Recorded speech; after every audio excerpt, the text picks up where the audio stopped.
nothing and think we're bluffing about coming for your heads.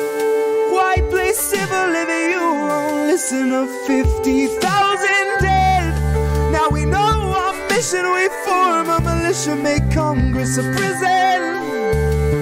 Why play civil when all these dead won't make you listen? What's more American than slaying your oppressors? What's more American than liberty or death first? Man, I thought we were founded on abolishing the tyranny of those who would starve a village all to live empirically. And I regret that I have only one life to give for my cause, now that I can see the cause so clearly.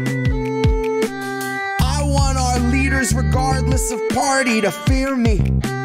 I will pick my targets and assassinate them lyrically. I will bring a mountain to the town square, hook them to the pillory and leave them there. Hillary, I'll see you there.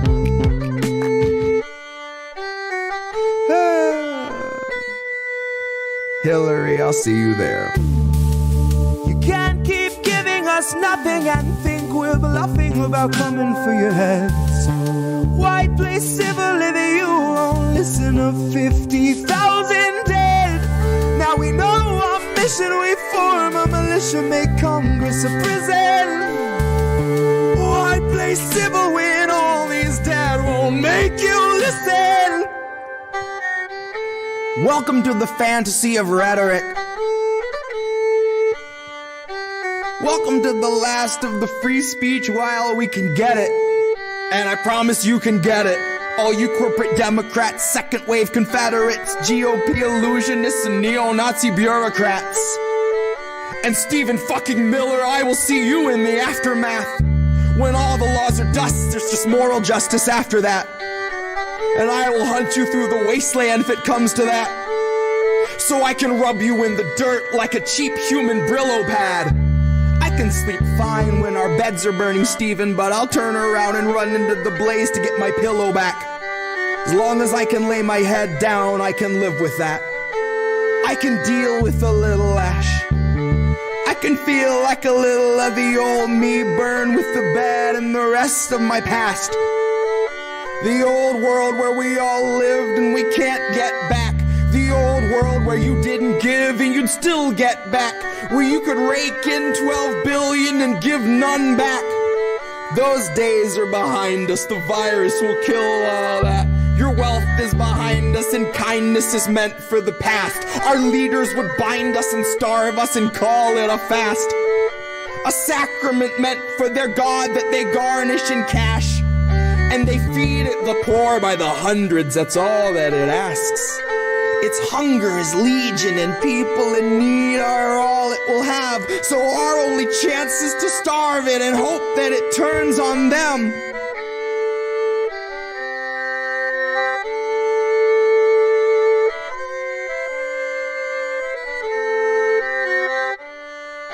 You can't keep giving us nothing and think we're bluffing about coming for your hands. Can't keep giving us nothing and think we're bluffing about coming for your hands.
So if you don't trust the CIA or you don't trust like our institutions, then what do you trust? Wait, so if you don't trust the CIA or you don't trust like our institutions, then what do you trust? The last track, I think I only blinked once. I skipped lunch. Blinked twice. Christ, shut your eyes. Now open wide. Fascists took the nation and inflation took a supersize. It's sad to say your teachers couldn't quite make the ends collide. But now you'll probably get to see them on the weekends doing Uber drives. Say lube it with a little oil. One, it tastes expensive too. You'd be surprised how well it helps you open up your throat so you consume the lie of human rights that was sold to you by suits and ties, designer scents on plastic men with patient fangs and ancient vice. You know, the kind of greed that makes a person lose the sight of morals, so it's easier to sleep at night. It's easier to ease their minds and pick a foreign people we could demonize. If you take a sec to sink into how war criminals think, you'll know you'd never want to see inside. If every man's an open book to look within, theirs are bound in human skin and not designed for human eyes. They are wearing human skin, but they can simply not be humanized. They aren't worth the lowest of the poor they swore to crucify. Holy sweet Geneva, there's a mass grave full of dead believers you called the police on cause you don't believe in squatters' rights. You believe the sanctity of human life is relative to human worth in terms of work and dollar signs. So listen when I say you need to find the light of day before it's too late to apologize. Like holy sweet Geneva, here's a mass grave you can colonize. Because you seem to love to talk about the spirit of America. But if you saw the spirit of this land's supposed character, I think that you'd be calling ICE. And I also think the actual America is truly represented by the call to ICE. Is represented best by the descendants of some immigrants bitching about the immigrants, snitching on some immigrants, then playing dumb and innocent like good little Christians when their neighbors get deported. Until they're screaming at the store that they waited 20 minutes more because the staff was short. Because some ordinary bigot started waging war on immigrants. And honey, we'll just keep deporting because like your first vote and each election since, it turned out that the man you are supporting ended up to just be twice the fucking bigot as the bigot that he wins against. But I was not among the herd. A single word from Biden stirred a tingle in the cynic sense. I knew that a vote for Joe was more like Reagan 2.0. I could smell that sarin smoke that choked around the river bend, and so I spoke about a living end. About an anchor thrown to drowning men, a democratic president, a country never found again. A man who marinated in the blood this land was founded in. A crime bill that contains sufficient lethal ends to drown us in. All written by a man who wears a crown of sins, who currently is sleeping in a bed of sins. And it's no wonder those who truly understand the meaning of democracy are not too keen to let us in. It's no wonder other countries can't conceive of skipping meals or missing rent or being on the streets because you can't afford your medicine. That's uniquely American. And Joe has proved to be the most disturbingly American of presidents. I shiver when I think of what's to come if he's the precedent. It's a wonder I can even function still to process all the rhymes through all the resonance. Bless my heart, I'm liminally reticent. Standing on a threshold of bone, ash, and sediment, near a faded marker claiming this to be the grave of all my sentiments, exactly where I left them all and just how I remembered it. It's a wonder I can even function still to process all the rhymes through all the resonance. Bless my heart, I'm liminally reticent. Standing on a threshold of bone, ash, and sediment, near a faded marker claiming this to be the grave of all my sentiments, exactly where I left them all and just how I remembered it. Wait, so if you don't trust the CIA or you don't trust like our institutions, then what do you trust? Wait, so if you don't trust the CIA or you don't trust like our institutions, then what do you trust? Fuck.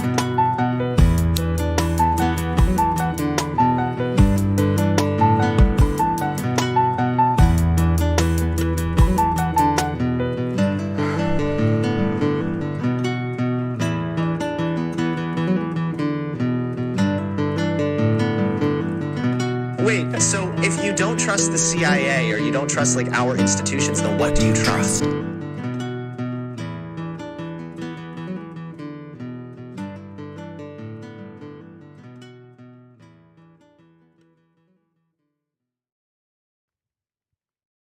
just an off-the-cuff chat between you and me. Us.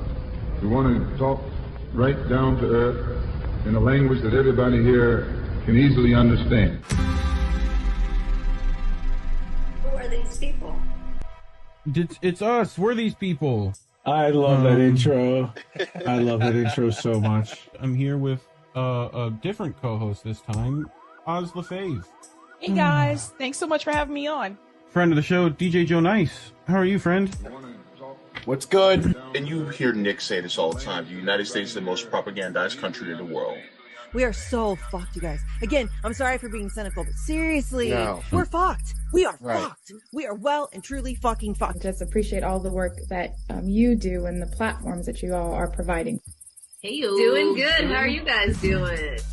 And as independent media, we have a responsibility to be, we don't hide our bias, obviously, but we must stay true to the facts. What's up, Pam? Cheers and salutations. Smoke them if you got them. But I am here with a man that I've been waiting to talk to for the last couple of years, Nico House. As an educator, what I would suggest is that, first of all, podcasts like these are made.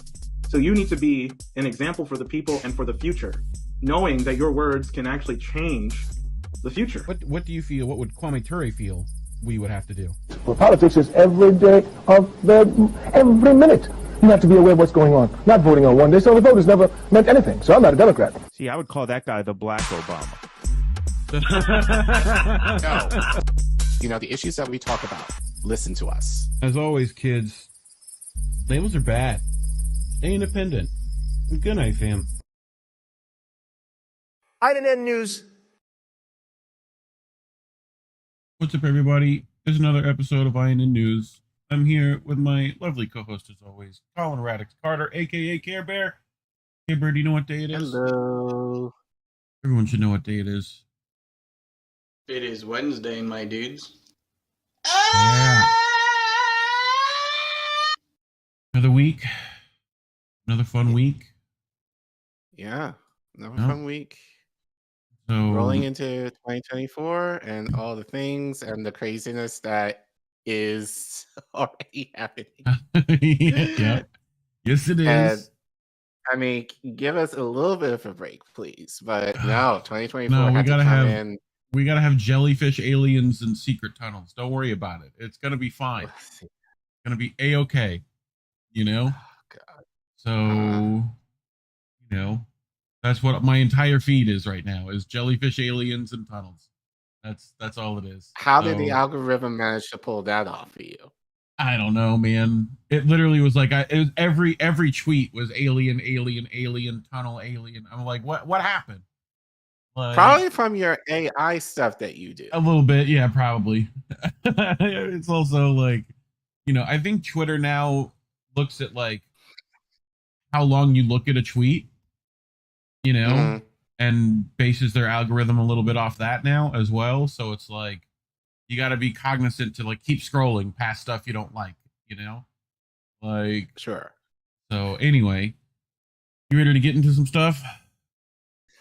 Yeah. So a couple of these stories are old-ish, but still important to kind of talk about. But at least both of mine. And we will have an extra story tonight. We normally do 4, but I felt very ambitious, so we're going to do 5 stories. It's going to be a long one, so strap in. Well, strap in, but we'll do our best. But so the Department of Ed official formally resigns from the Department of Ed, and so we're going to talk a little bit about that, because you were kind of about this story when I brought this to you, but and I'm not sure if you still want to, but you had some things, you have opinions. Say? You were like, you're going to yell about this, and I'm like, I might yell about this. Well, I mean, I think either way, I think it's still worth talking about anyhow. So, and actually watching this more over the last couple of days, I also have some stuff to say as well.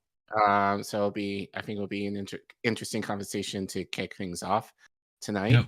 And then later on tonight, probably if not among the biggest stories of the week, of Joe Biden heading to Mother Emanuel AME Church in South Carolina, right, where essentially he does a campaign rally in the church, which in of itself is a problem, but no one's talking about that necessarily.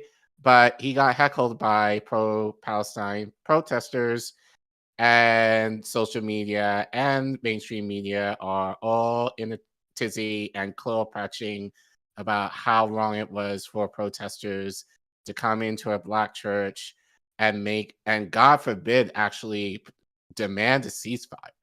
Yep. So I definitely have some things to say about this, given my church background and all of that. And we have an update to this that kind of popped off literally as I finished prepping the story. Twitter blessed me with more information that I don't think other people have talked about yet. I had we similar will be problems able with my story as well. It was like, bad things are happening in real time. But yeah, we have an update in relation to this story that we do want to share. So this will probably be a longer one, but I think you guys will want to sit tight for that anyway, since this is the hot story this week. So and you ain't Black. So, and then my extra story is not on this. We're going to talk about how Israel is basically planning to ship, or allegedly planning to ship, Gazans to the Congo, among other countries. But we're kind of hearing two different stories from the same government, that of being Israel. So, okay. And what you got, Reed? Well, I've got a article from our favorite Caitlin Johnstone about Anthony Blinken's psycho nonsense. So he went to Gaza again. Well, I wouldn't say Gaza, Israel. But we're going to talk about what dumb shit he said, and what everyone's been talking about all week: secret tunnels. So we're going to definitely talk about that. So, fun times, right? Just fun tunnels times in New York City. It's going to be fine. Everything's fine. Speaking of fine, give us some money, please. We appreciate it. Right here at Patreon, you can support us. If you can't, you can't. But whatever. Patreon.com/indienews.network. You can also support us at Substack, indienewsnetwork.substack.com. You can find us on Rockfin and Rumble and Cash App at $Indie News Network. Thank you to supporters who already support us. We appreciate you. So, you want to say something? Yeah, one thing I think we've talked about was, it's one thing to kind of say, give us money, and then not kind of share exactly what we need the money for, but then actually we're doing a campaign for this person, or we're doing the mutual aid thing for this. So what we plan to do soon is kind of figure out, we have a couple of things in mind already, but we need to talk to those people in kind just to figure out numbers. Work out the logistics. And logistics. So we hope to kind of share more specifics as to what you can help us with as far as financially. But as we always say on the show, your comments, your likes, your subscriptions to our channel, especially since that YouTube really hates us, that they really do us dirty in suppressing our channel.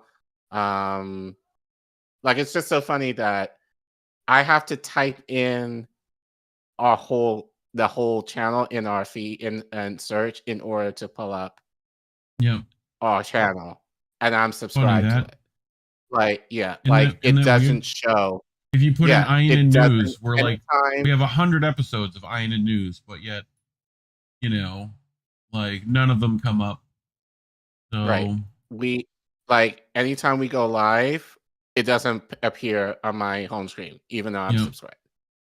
You know, I get do this but yeah, stuff. we'll talk. Make sure to Yeah. share, because that suppression is real. You know, we're trying to get to 2K, so if you're not subbed already, please do. We're getting there. So Short-term goal, we're at 1750. No, wait, 1745. Yeah, 1745. So if you can get 5 people can to you sub, that would be great. 5 people to get us to 750. So by tonight. So please do the thing. Share this out. Encourage your friends. Encourage your family to subscribe. Yes, 5 berate people them, by annoy tonight them. will be the 5 people, new subscribers tonight will be the goal for us. So at least 5. So if you're able to help us to do that, we thank you. And we love you as always. Yeah, we do. So all right. Ready to get started? Yes, sir. Okay. So our first story concerns this guy on the right, who was Department of Ed official who formally resigned from the department, I think now almost a week and a half ago. So this made some big news in mainstream media in particular, because there are certain people who decided to interview him, and I have some thoughts about that, but I'll share those later. So this article is pulled from The Guardian, not necessarily our favorite, but they sometimes get it right. This is written by Jonathan Geyer, who writes, "Extraordinary. Biden's administration staffers growing dissent against Gaza policy. An education department official resigns this week, and 17 staffers send an anonymous letter calling for a ceasefire." So Jonathan continues. Dissent inside the Biden administration over the president's Gaza policy is growing, with a public resignation this week of a Department of Ed official and a letter signed by no more than a dozen Biden campaign staffers calling for a ceasefire and the conditioning of aid to Israel. "It's pretty extraordinary levels of dissent," said Josh Paul, a career official working on arms sales at the State Department who resigned in protest in October of the mounting signs of discontent. "I am hearing in recent leaks from people who are thinking more seriously about resigning." Hey, wait, go back, because we missed him. He was working on arms sales. Yes. Okay, like let's make sure we got that in our heads first. That's what he was doing, and he got upset about it. Like, right. Okay. Just making sure. Tariq Habash, the Department of Ed official, also says he has heard from many more officials than he had anticipated who are contemplating their own exits. "It speaks to the continued shift and concerns about our current policies," he said. "I hope it resonates with the president and the people who are making policy decisions on this issue that is affecting millions of lives." Okay, normally I don't do dissertations on this show like this, but I think it is important to read his actual resignation letter, which I did find. He did post on his Twitter thread. Okay. So he wrote, "Secretary Cardona, I joined the Biden administration nearly 3 years ago to fight for a more just America, to fix the broken student loan system by providing relief to millions of Americans." You didn't really do that, but right. I digress. "And to address systematic inequities across higher education that disproportionately affect underserved students and families. I actively campaigned for the president, helping to shape his platform on education, consumer finance, and racial justice. I was one of the first Biden administration political appointees to arrive at the Department of Education. Over the last 3 years, the White House issued numerous press releases noting that this was the most diverse administration in history, that it reflected America. I am part of that America. As a Palestinian American, in fact, the only Palestinian American official political appointee at the Department of Ed, I bring a critical and underrepresented perspective to the ongoing work on equity and justice." But now the actions of the Biden-Harris administration have put millions of innocent lives in danger, most immediately for the 2.3 million Palestinian civilians living in Gaza who remain under continuous assault and ethnic cleansing by the Israeli government. Therefore, I must resign. You were going to say? I was just going to help you out. Okay. Oh, thank you. It should go without saying that all violence against innocent people is horrific. I mourn each and every loss, Israeli and Palestinian, but I cannot represent an administration that does not value all human life equally.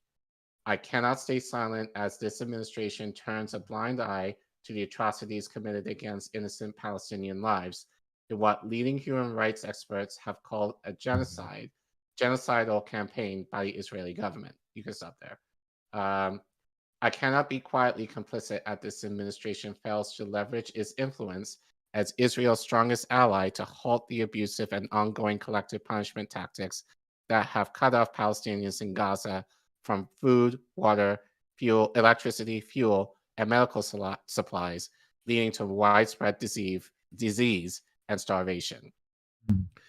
Over the last 3 months, our government has aided in the indiscriminate violence against Palestinians in Gaza. Over 22,000 civilians killed, thousands more buried under rubble, and a vast majority displaced from their homes. Despite claims that Israel's focus is on Hamas, its military actions simultaneously persist across the West Bank, where there is no Hamas governing presence, with hundreds of Palestinians killed in the West Bank before October and hundreds more killed since. Additionally, thousands of Palestinians have been detained, arrested, and held without charge or trial, a violation of international humanitarian law. Meanwhile, the president has publicly questioned the integrity of Palestinian death counts frequently used by our own State Department, the United Nations, and numerous humanitarian non-governmental organizations. Our representatives at the United Nations have repeatedly voted against the vast majority of the international community, including vetoing resolutions calling for a ceasefire. And administration leaders have even repeated unverified claims that systematically dehumanize Palestinians. Okay. So there's more. We scrollies. Yeah, this is the last page, yeah. As a Palestinian American man descended from generations of Palestinian Christians, I experience each day the dehumanization and erasure of my identity by my peers, by the media, and by my own government. My family lived through the Nakba in 1948, where hundreds of thousands of Palestinians were violently and forcibly expelled from their homes. My parents, aunts, and uncles walked over 35 miles from Jaffa to Lydia to eventually Ramallah just to survive. For 75 years, my relatives have never been allowed to return to their familiar homes. Millions of Palestinians have faced decades of occupation, ethnic cleansing, and apartheid, and the Biden administration's passive acceptance of this status quo is wholly out of line with democratic values. Our government continues to provide unconditional military funding to a government that is uninterested in protecting innocent lives.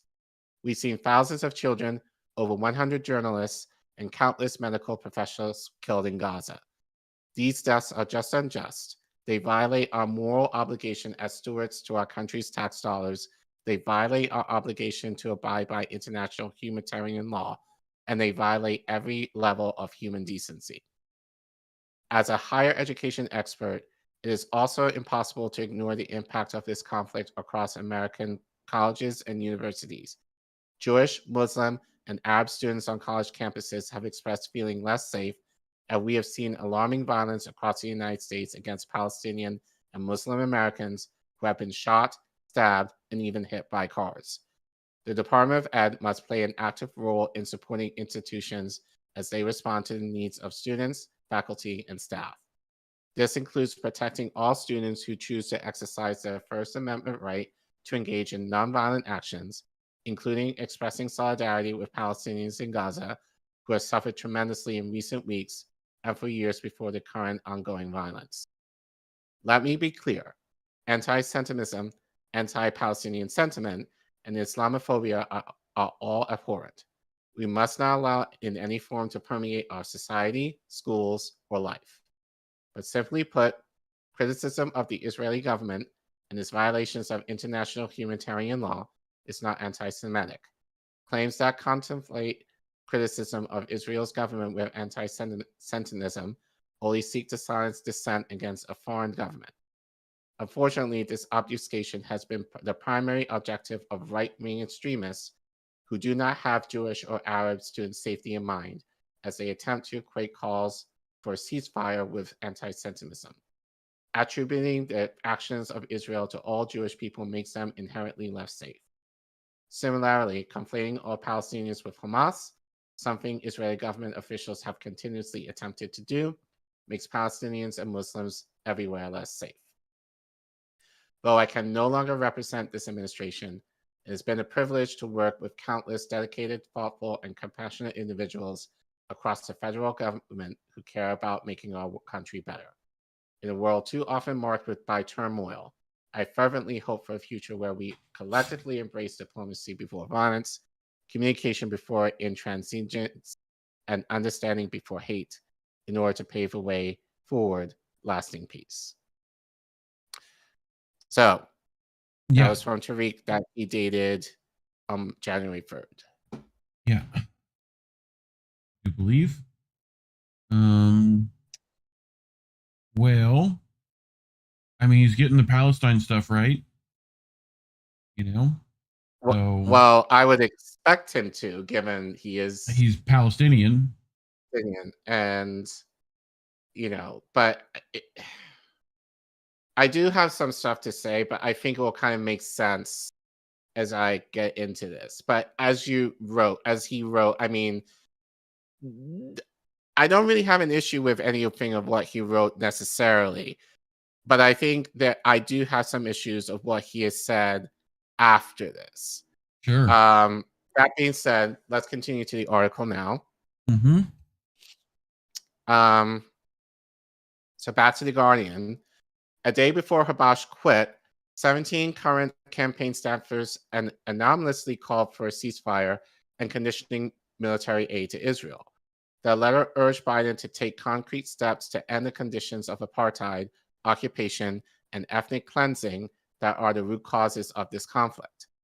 An organizer of the letter, speaking on condition of anonymity, said, "We know we're not alone in this, and there is a very big coalition asking for the same thing." Wait, there we go. Mm-hmm. These are just the latest internal criticisms of Biden. Last month, a group of administration officials hid their faces with masks and scarves and staged a vigil in front of the White House in support of a ceasefire. More than 500 alumni of Biden's presidential campaign signed an open letter calling for a ceasefire in November, and congressional aides and U.S. aid employees sent their own petitions this fall. Current State Department officials who do not want to risk their jobs by speaking out have increasingly taken advantage of sanctioned routes to criticizing the president by filing dissent memos to the Secretary of State. What's that? Well, people were asking in chat why anonymous, and it's like because they didn't want to lose their jobs. Right, like, and there's a little bit more to this. Yeah. A why, which just makes it so sad and just makes the fact it so that they had to hide their faces and crap. Right. Too is like what? The Guardian spoke to several current political appointees and career staffers from the State Department who are critical of the administration's approach, but declined to speak on the record. Some say they are trying to create change from within. Others say that the president's entire Middle East approach is being guided by the White House and, in many sense, the president himself, defying the recommendations of policy experts. Of Habash's resignation, the White House spokesperson Karine Jean-Pierre said that people have the right to voice their opinion. She and the State Department directed questions to the Department of Education, whose spokesperson wished Habash the very best in his future endeavors. Biden's advisors sought to diffuse internal dissatisfaction with a series of listening sessions at the White House and the State Department in October and November. It's a sign of strength that an administration not only hears, but welcomes dissent from within, said Emily Thorne, a former spokesperson for the White House. I mean, so carefully worded letter, or we hear you, we understand you. We hear you. We see. But we're not you. going to do shit. No. No, we ain't doing shit. Bye. That's essentially what they said. They're like, well, bye. Like, okay. And they're going to have a listening party. Biden can't even listen to his handlers, let alone like a group of people with actual needs. Like, okay. Since the first days after Hamas's September 7th October attacks, Alleged. the administration has shifted some of its rhetoric. Biden is now talking more about the humanitarian catastrophe than he was during the initial days of Israel's ground insurgent into Gaza, and has repeatedly urged Israel to take steps to protect civilians. But the acute situation in Gaza caused by Israel's ongoing operations, which have killed more than 22,000 Palestinians, along with risks of famine and severely restricted medical care, have overshadowed any reported shifts in U.S. policy. This week, the Secretary of State, Anthony Blinken, will travel to the Middle East to underscore the importance of protecting civilian lives in Israel and the West Bank and Gaza. Which we'll get to later tonight. The State Department criticized statements from Israeli ministers who have called for the relocation of Palestinians from Gaza, which we will also talk about later tonight. Yep. But even that condemnation came just days after the Secretary of State bypassed Congress to rush arms to Israel, which we've talked about. Yeah. There is a feeling among Arab Americans and Muslim Americans in government that the administration doesn't take their opinions or dissent seriously, said Jasmine El-Gamal, a former civil servant who worked on Middle East policy at the Department of Defense during the Obama years. Paul, the senior State Department career official who resigned in protest in October, says he's in contact with several people currently in government who are thinking about leaving over Biden's handling of Israel. If there was universal health care, there would be more people willing to resign, he said, in reference to many government employees' reliance on their jobs. On their jobs for medical care, right? That we got to have our insurance. That's why that's why, guys. Yeah. Bam. That they have to kind of protect themselves.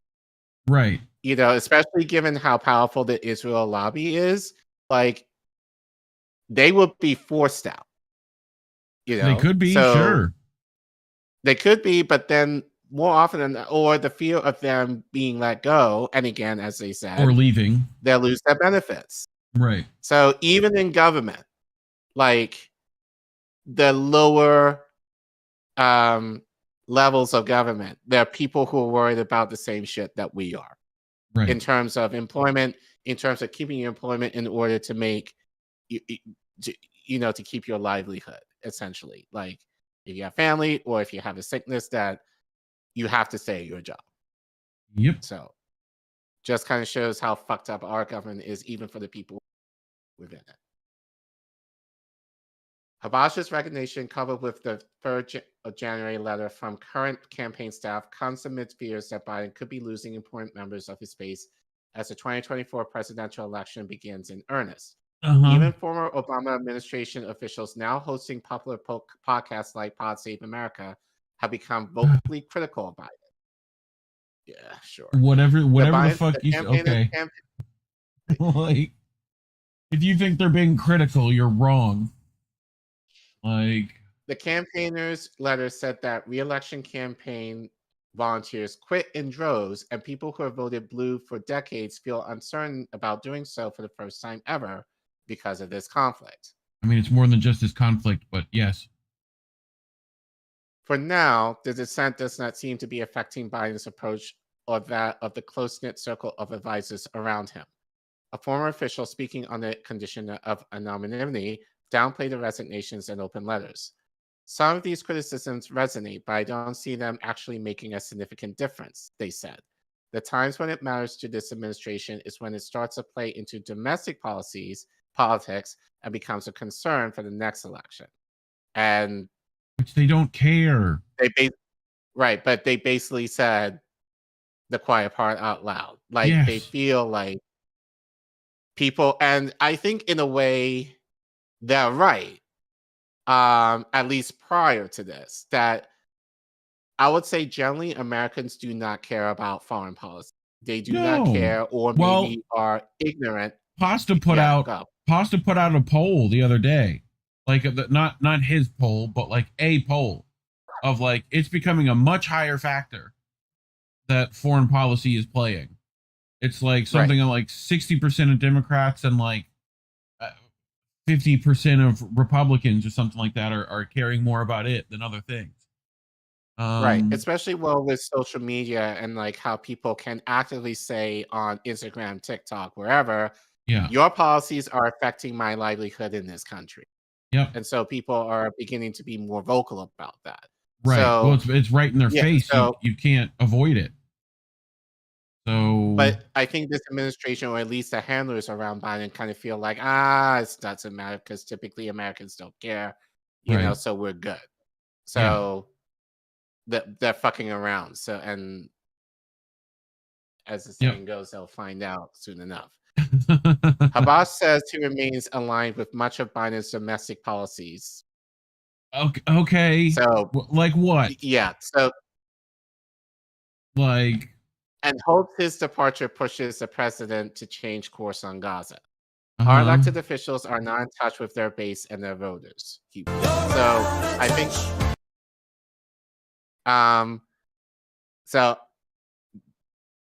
you didn't tell me what you had an issue with, but this is, I guess. Yeah, you could. It's apparent. That's one. This is also the fact that they only give a fuck because it's an election issue for them. Like, this guy, besides, I'm sure he actually cares being a Palestinian, but to not notice any of the other domestic policies that are terrible.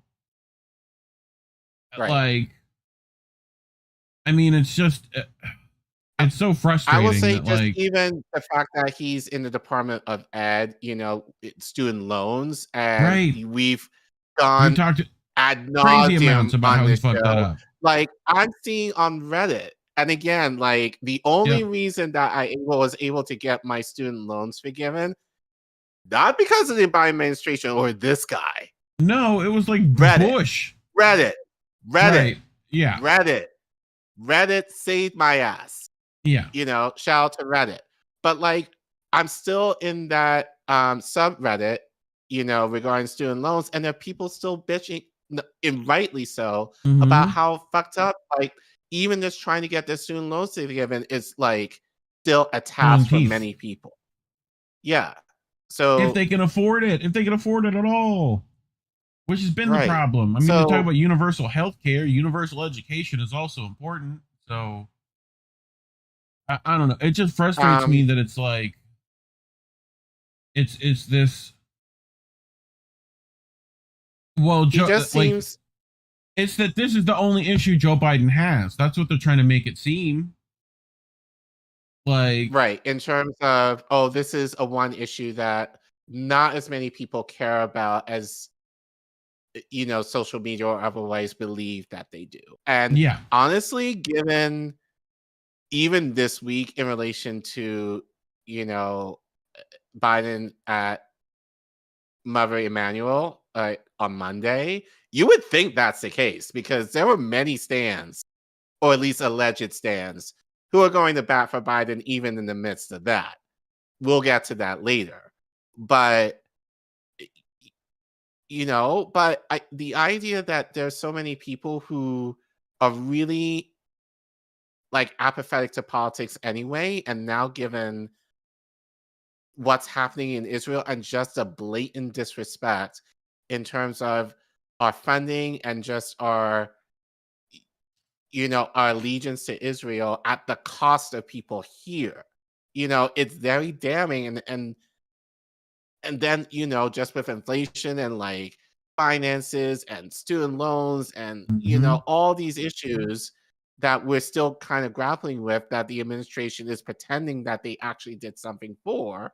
It's like, it feels like a lottery for certain folks. Like, I get this, but not this. I think some people buy that shit. And then they cook these books, and then they fucking idiots who should know better buy it.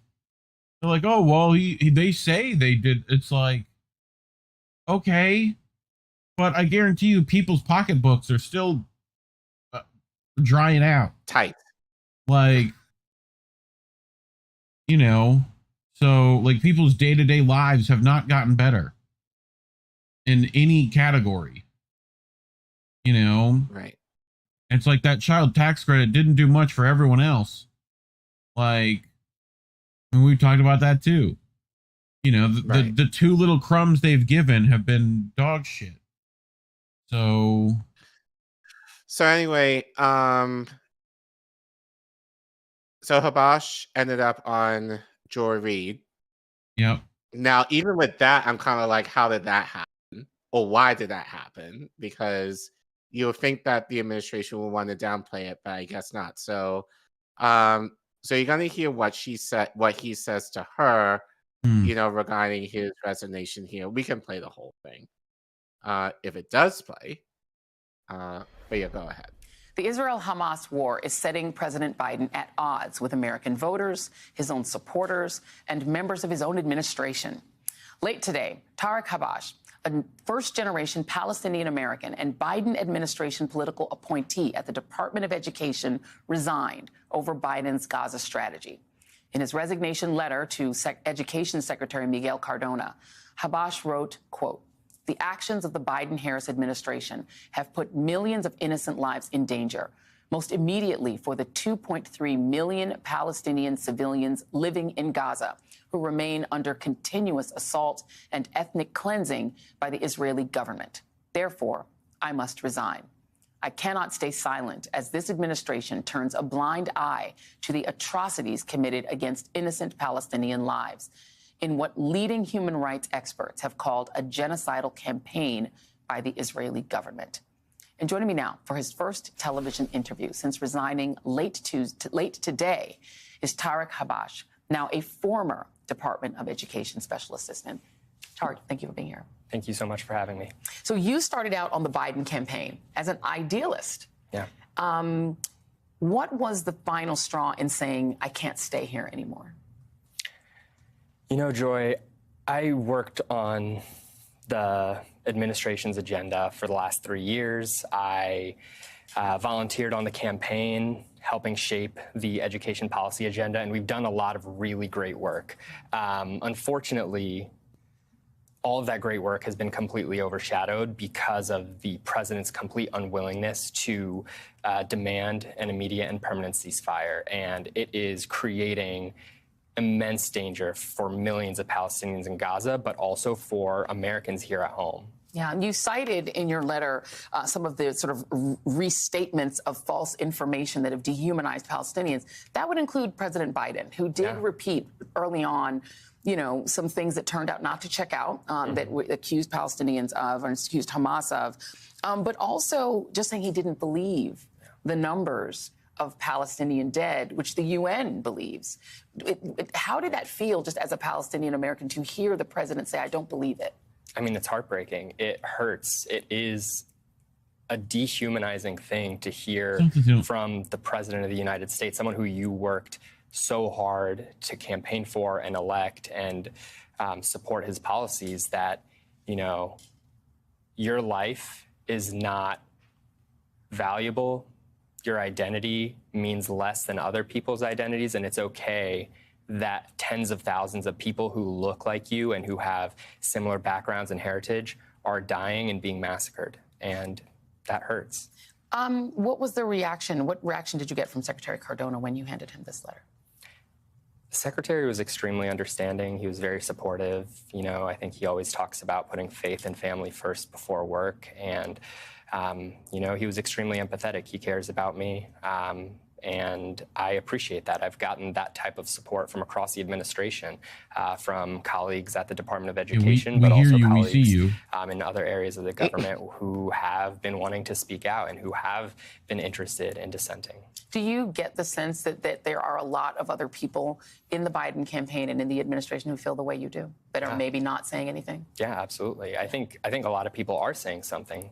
I think that we've seen hundreds of State Department officials sign on to numerous dissent cables that were leaked. We've seen USAID officials. We've seen White House staff. We've seen interns. We've seen hundreds of officials across the administration from dozens of agencies. This is a pretty commonly held position by a lot of the biggest supporters of the president, and the majority of American voters support a ceasefire, but the president's unwillingness to move on this policy is deafening, and it hurts. How do you square that? Because Biden really is the empathy guy, right? And empathy is kind of his superpower. It's the thing he's known for more than almost anything else.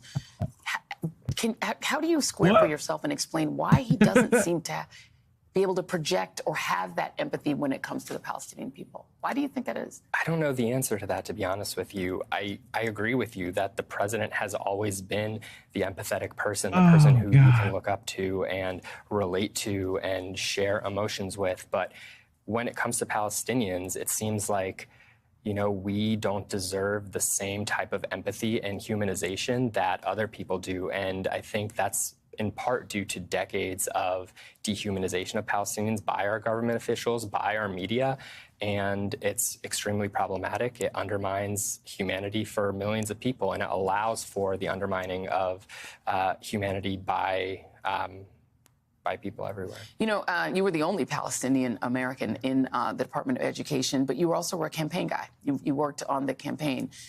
This is not the most important thing, electoral politics, but it kind of is because our democracy is at stake. What are you going to do in November? Do you have would you vote for Joe Biden? I think that's up to him. You know, I did volunteer to support the campaign. I've supported the president for the last 3 years in every single thing I do in my professional life. And the reality is the president's in power. He is the one whose name is on the ballot, and it's his policies. If he wants to earn my vote and the vote of millions of Americans who support peace and an end to violence, that's up to him. Yeah, I think anyone, no matter how you feel about this issue, must respect somebody who is willing to take a stand. And taking a stand and walking away from your job is a pretty big deal. Tariq Habash, thank you very much for being here. Thank you so much. Enough respect. Thank you. Oh, pull up that tweet again. That chat. Yeah. I'll be in the air. See, this is my problem with people like this. So we're fine with everything. Yeah, I think. Yeah. I think you kind of knew before without not knowing, but then like I think it just and I get that impression, you know, as well. Golden Monarch also said democracy ain't at stake; it's the working class that's at stake, and countries massively affected by war crimes from U.S./NATO. Yeah, I don't want to be mean to this. He was the I'll be mean. He fucking said that he was like the empathy guy. He agreed with that statement. No, but not even that. But he was just he like, said when Biden Joy was asked him, to like, look what are you up going to do? Like, he kind of was like, he said, you know, it's up to Biden. And how are you going to make it up to Biden? That's the question. Right. Like, just you resigning, he ain't paying dust to you at this point. Like, the question is, you resigned. What do you plan to do now? And what do you encourage voters to do? I think he's still kind of like, he gives the impression like, oh, if he calls for a ceasefire, then I'll vote for him. Right. That's kind of the impression that I get. Like, which they're going to argue like, they already called for a ceasefire and got like a week. You know, and he's like, oh, well, okay. Like, it just seems like he's. Which right now they've been walking back all their statements. We're gonna get to that. He cares about Palestine, but everything. Well, he said everything else is okay with him. And again, student loan debt. There are plenty of issues, within that whole mess that he thinks is okay. Not to the point to the people that this is the guy. Remember, Collin. This should be the guy that would have been able to write everyone's student debt off with a wave of a pen, right? He's the head of the Department of Education. Right. So, like, that was on him. He could have done that. Well, the fact that, like, Habash, I guess, seemingly seems like high up, that he was able to have that connection with Condona in that way. You know, like the way that they, and actually there's a lot of stuff that they haven't even mentioned in the administration regarding student loan forgiveness, just as an aside. No. That they haven't communicated. I probably will have to do a story, like maybe a quick story on that, because there's been updates even to that. as far as deadlines and shit that haven't been openly communicated Publicized by the yeah. public that people may not necessarily know. So yeah, I think I probably will have to do something on that as an extra segment or whatever some other time. But yeah, I think for me, yeah, like in doing the story and you were kind of like something was off. Yeah, you kind of called it. Like in terms of he just seems to be very much impacted by Palestine as he should be. Which, speaking of Palestine's, no talk about East Palestine wasn't a problem for you. Lahaina wasn't a problem for you. Like, I mean, what if this is your only line? He just seems to be, and I think in a way that's why my guess is that's why Joy Reid had him. Because God forbid if he was more radical in his language, there was no way he was going to get on her show. It's like this issue was important to me. So even her questioning was like, this isn't the most important thing, like, but would you still vote for him? Like hoping that he'd be like, yeah. Even then it was a milquetoast response of like, well, that's on him. Yeah, but like, explain that. Tell people why that's on him. Like, this is like he should have had. He had the platform that he really should have gone in and really be like, look, I am not voting for Biden because of blah blah blah, and regardless if we have Trump or not, like. This is what people are saying on the ground. This is how I feel. And so if Biden wants to earn my vote, he needs to do this and make demands. Yeah. But he didn't do that. So I think just really he just is within that bubble of, yeah, I hate him on this one issue, but I can overlook everything because it's seemingly good, even though it's very incremental at best. So, well, let us know what you think. Leave a comment. Make sure to share the stream, please. Like and subscribe. Like this video. Help Biden get to 2K subscribers. We're getting there. Hit that button if you haven't done it already. Let me go check. Rockfin.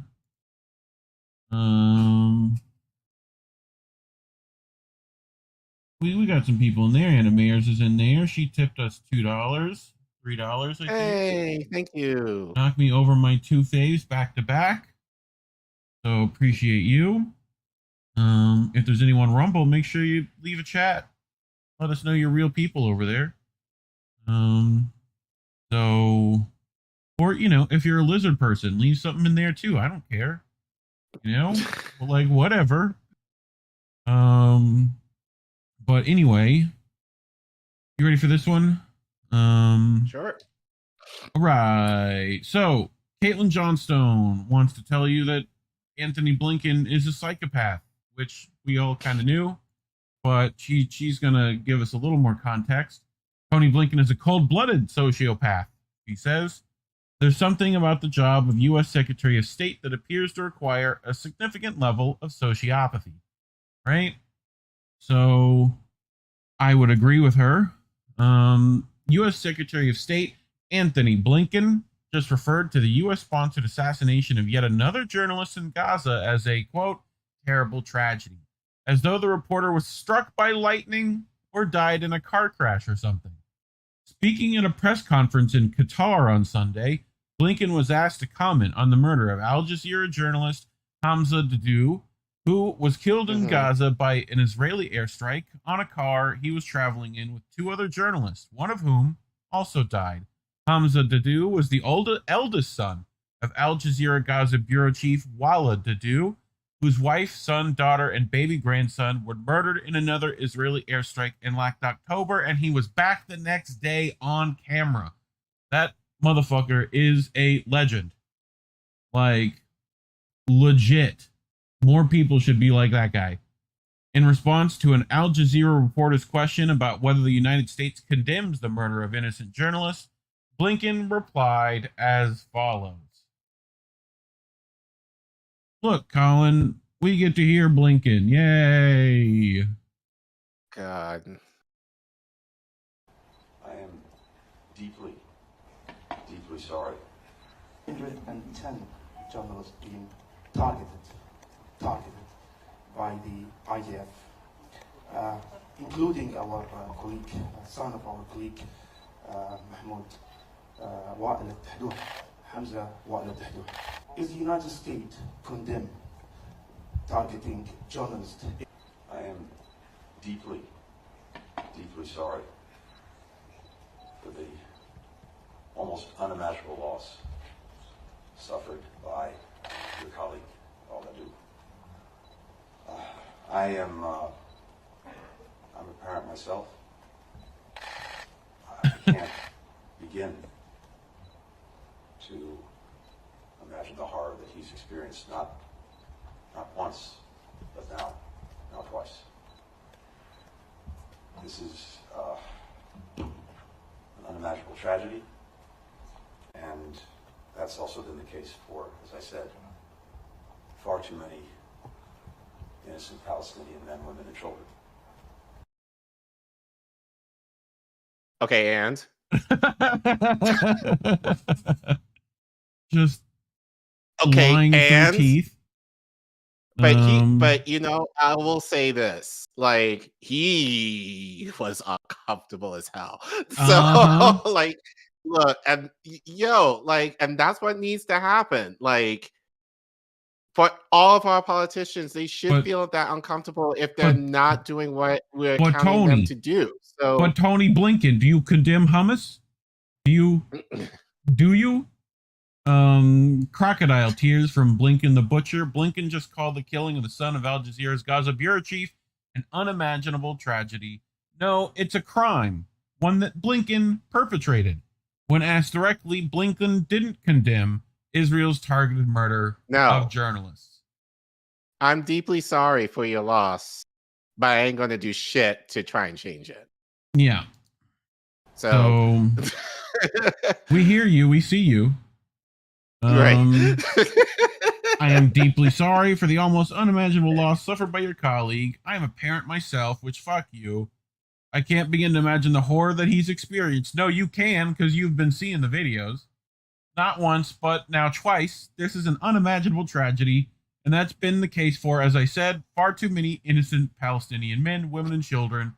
Civilians also, journalists, Palestinian, and other. Yeah, but whose bomb's been doing that? Tony, who be doing that? So, Caitlin continues.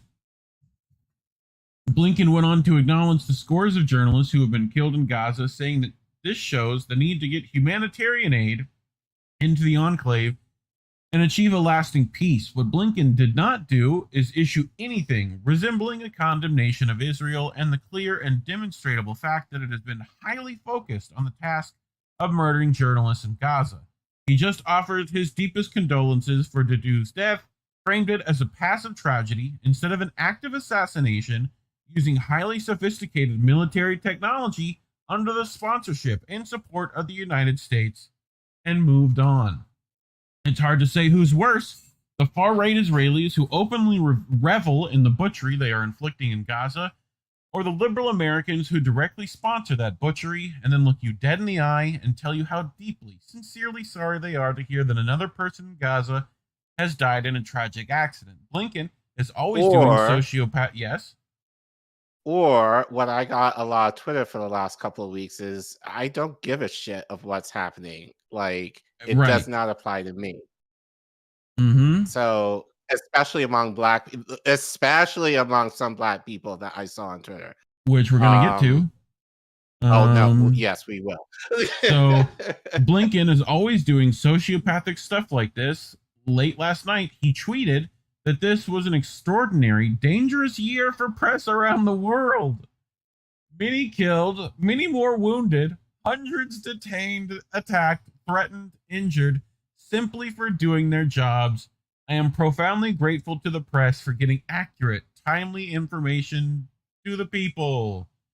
Which press? Not ours. Not our press. Can you believe the gall of this freak? as though his own administration wasn't responsible for most of those killings, as though Israel has not spent the last 3 months directly widely disproportionate firepower at the places it knows journalists are hiding. He's standing there on top of a pile of corpses while mournfully shaking his head about their tragic, unfortunate deaths. Here he is, right, with what I read earlier. I am profoundly grateful to the press, yada yada. Max Blumenthal underneath him. Another targeted assassination of a journalist by apartheid Israel. You supplied the murder weapon. This is your legacy. Get him, Max. Get him. Sick him. So he's talking about Jabra Abu Hadras, correspondent of Al Quds Today channel, was killed along with many of his family members as a result of an Israeli airstrike on his home. The number of journalists killed by Israel in 84 days was 106. We're now up to 106. Caitlin replies as well. Why hasn't it been an extraordinarily dangerous year for the press? Why has it been an extraordinarily dangerous year for the press, motherfucker? Like, fucking, I love that meme so much. Good for you, Caitlin. Get him, Caitlin. So, meanwhile, in Israel, in the halls of injustice, we're gonna hear Anthony Blinken's dumb nonsense again, unfortunately. Oh, God. Yep. No. Yep. Words? Why is there no words? Weird. Anyway, Hamas could have ended this on October 8th by not hiding behind civilians, by putting down its weapons, by surrendering, and by releasing the hostages. None of the suffering would have happened if Hamas hadn't done what it did on October 7th and had it made different decisions thereafter. That's what Blinken said in this minute-long clip. It apparently didn't grab sound for me. Next, please. Caitlin replies, Israel could have ended this on October 8th by ceasing to be a tyrannical apartheid state held together by nonstop violence and abuse, working toward peace, righting all its wrongs, and thereby removing the need for Palestinian resistance. None of this suffering would have happened if Israel had treated Palestinians like equal human beings. She's not wrong, Care Bear. No. He continues, there's something about the job of U.S. Secretary of State that appears to require a significant level of sociopathy. From war criminal Henry Kissinger to Madeleine Albright, we think the price was worth it, Albright, to Mike, we lied, we cheated, we stole, Pompeo, the absolute worst or person. Obama, we tortured some folks. Yes, I mean, specifically Secretary of State. So. Or Clinton, I think it was Clinton. It was worth it. Oh, no, it wasn't. That was Madeleine Albright. Yeah, for the Clintons. Pompeo, the absolute worst person in any given presidential administration, is very often the head of the State Department. A severe personality disorder is practically in the job description. This is because while the Secretary of State is officially the head of U.S. diplomacy for the U.S. empire looks a whole lot different from what it looks like for normal countries. U.S. diplomacy, in practice, typically looks like going from country to country, negotiating for international alignment behind wars, starvation sanctions, proxy conflicts, and Western-backed uprisings. In theory, the State Department should be the Department of Peace, but in practice, it's just a subtler, sneakier military department. Nothing epitomizes the depraved manipulations of the U.S. empire better than Anthony Blinken. There is no better representation of that empire than Tony, standing there on his mountain of corpses, covered in blood, telling you how sorry he is to learn of the unfortunate accidental deaths of the people he just murdered, staring at you with his cold, dead eyes, playing remarkably soulless blues guitar under the light of a bright red moon. Thoughts, Care Bear? No. I mean, we all know Blinken's a piece of shit, but yes, he is. It just, the cognitive it's not just him, but like Biden too. Phrasing But you of all can make sorts an of argument shit. both of these people in government. It's just like, yes, I feel sorry for you, but I'm still going to promote the evil that of which not just has promote led to it, your suffering. perpetrate it. Like, Yeah. I don't think the Palestinians care that the Israelis are throwing different people's bombs. Like, they know where the bombs are coming from. Like, you know, they get it. It's got made in USA on the side of it. Made at Elbit Systems. You know? So, we're going to get to that in our next story. But, yeah, speaking of... Yep. We see First you off, and hear you. leave a comment. Let us know what you think. Is Blinken shit? Is he dog shit? Is he a more larger animal shit? Let us know what you think in the comment section below. Like and subscribe. Make sure to share to fight the suppression. Trying to get to 2K. You know, help us out. We're getting there. But yeah, thank you. So you wanted to get to this, right? While I go check. Buckle up. Actually, hold on. Let me just play catch up. There you go. There we go. Okay. So I have a lot to say about this, so that's why I left this. Look, you can leave us chats on Twitter now too, so you can get in the chat there. We'll see it. You know, cool. Pitchforks are coming, so I posted. Maybe more will join. I hope so. You know? Yes. But anyway, I don't particularly enjoy doing this story, but after the last couple of days, this infuriated me to no end for reasons that I will explain later in this. And in regards to the story, as I said earlier, there's an update regarding some information that some people and online and other independent channels were saying shit about the people who went to protest Biden in regards to the genocide. I'll share more about those thoughts later as well. But I'm sure a lot of you already know the story by now because I know other people in the space have covered it. So we're just going to get into it. But all of you know, or most of you probably know by now, Biden went to Mother Emanuel AME Church on Monday, basically to give campaign speech. Yep. Again, we've said this many times. Separation of church and state is a thing. He should not have done it in the church. But even with that, as a quick aside, it's just amazing how many people do it, even on the local level, that, you know, no accountability with that. But yeah, I digress. But this church was well known because they were victims of a mass shooting back in 2015 where white supremacist Dylan Roof went into the church and shot up and killed 9 parishioners there. So that's why it has become known in the news. But there's also some historical reference to this church as well. And actually, I want to play this because it will kind of give more of a basis and I think more of a reason as to what happened on Monday was valid on the part of people who were expressing their grievances to Joe Biden, and how nothing was done. And surprisingly, this actually comes from CNN. So very short clip. It's about 2 minutes. So we'll play that and then we'll continue. Located less than a mile from Charleston's historic slave market and established in 1816, deep in the slavery years, Emmanuel has always been more than a place of worship.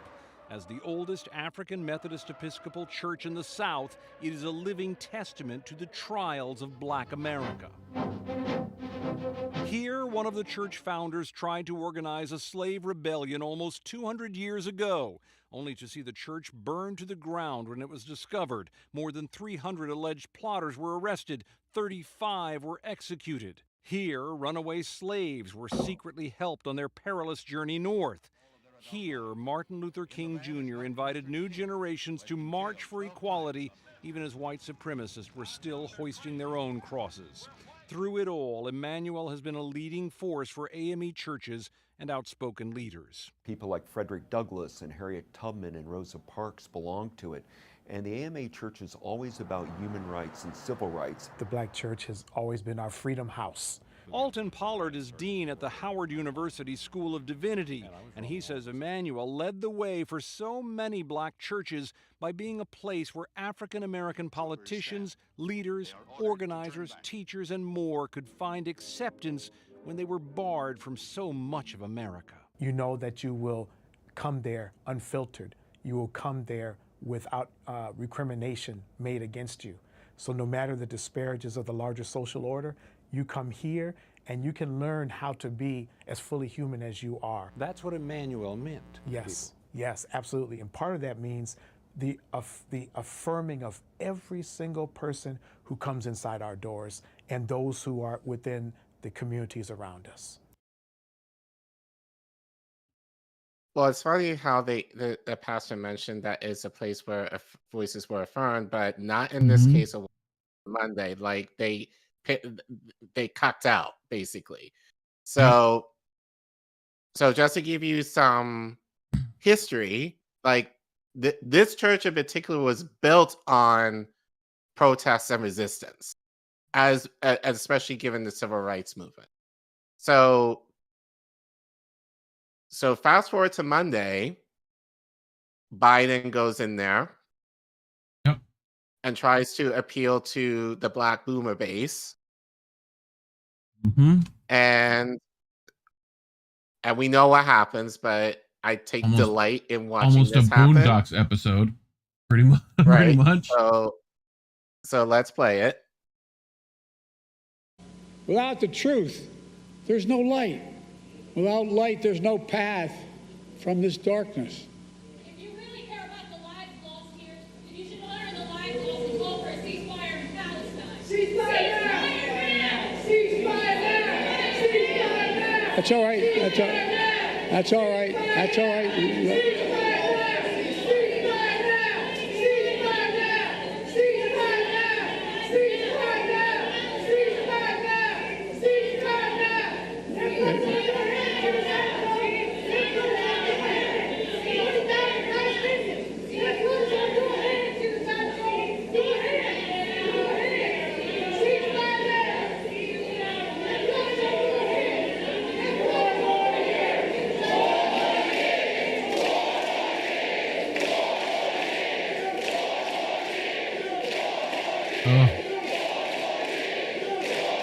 He has no idea what's happening right now.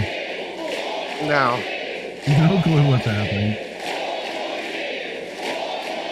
I'm surprised he's able to be in a church without bursting into flames anyway. So, you know. Well, this church is desecrated anyway. So. I know. Look, Right? folks. I understand. He had to ask permission first before being let in. I understand across the the passion. threshold. And I've been quietly working. With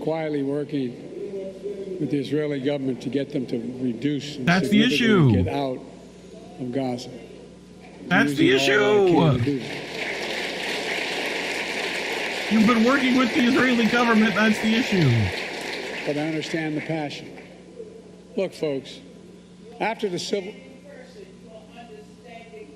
Thank you.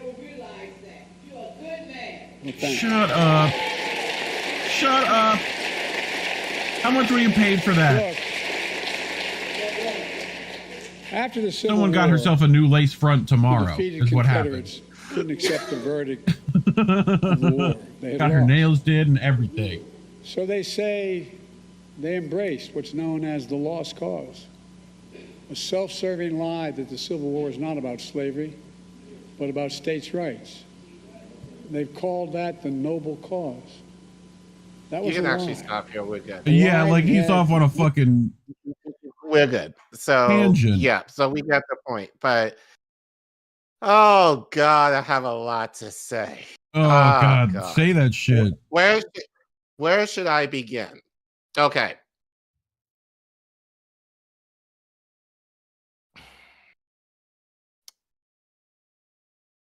It pains me.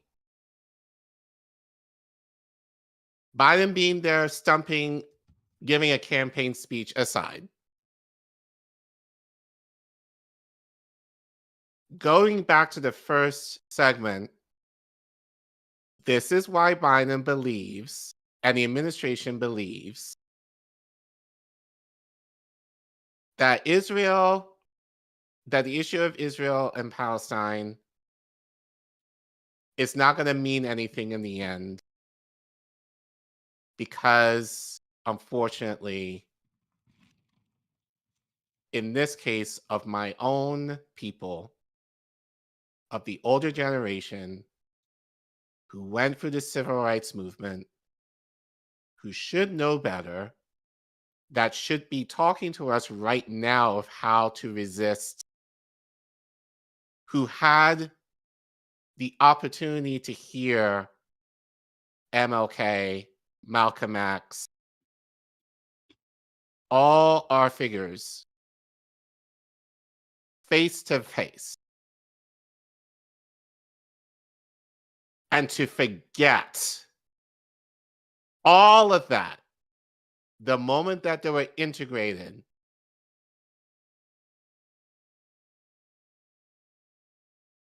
I'm mad.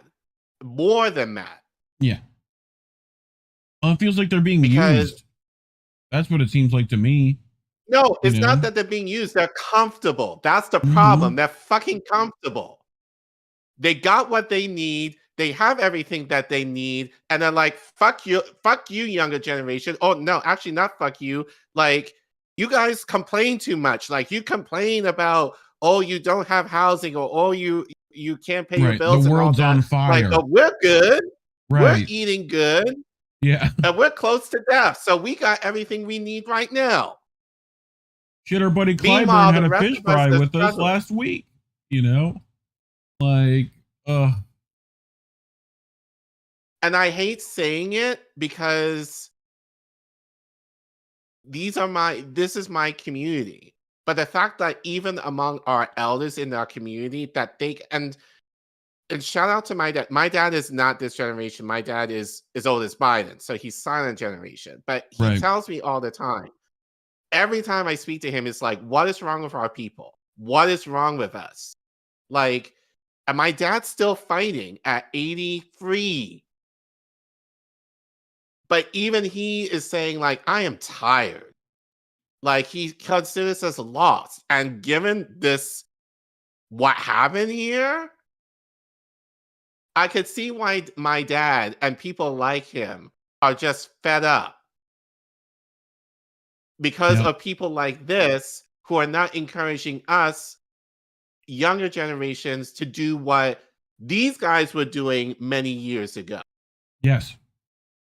We should be coming to them. Well, we're going to get to it in a bit. No, they actually should be protesting in the church. Yes. That's like where it should be. That's where it started. Was like that kind of protest, which that's the thing, is like we were going to get to it, but like a lot of this pushback of this was that, you know, white people coming into a black church, yada yada. Meanwhile, Amy Schumer can post Martin Luther King to defend her shit. No one says shit. Like, you know, it's just frustrating. And for them to go 4 more years is such a fucking, it's almost like they had cue cards ready. Right. So anyway, this will be kind of fun. So this is a Common Dreams article. Shout out to them. This is written by, this is going to be an article of tweets. So this is what's going to make it fun. I'm just going to pull tweets for this article, essentially. But Jessica Corbett pulled out most of them. I'll add in a few extra. But she writes, Biden backers chant 4 more years as protesters demand Gaza ceasefire.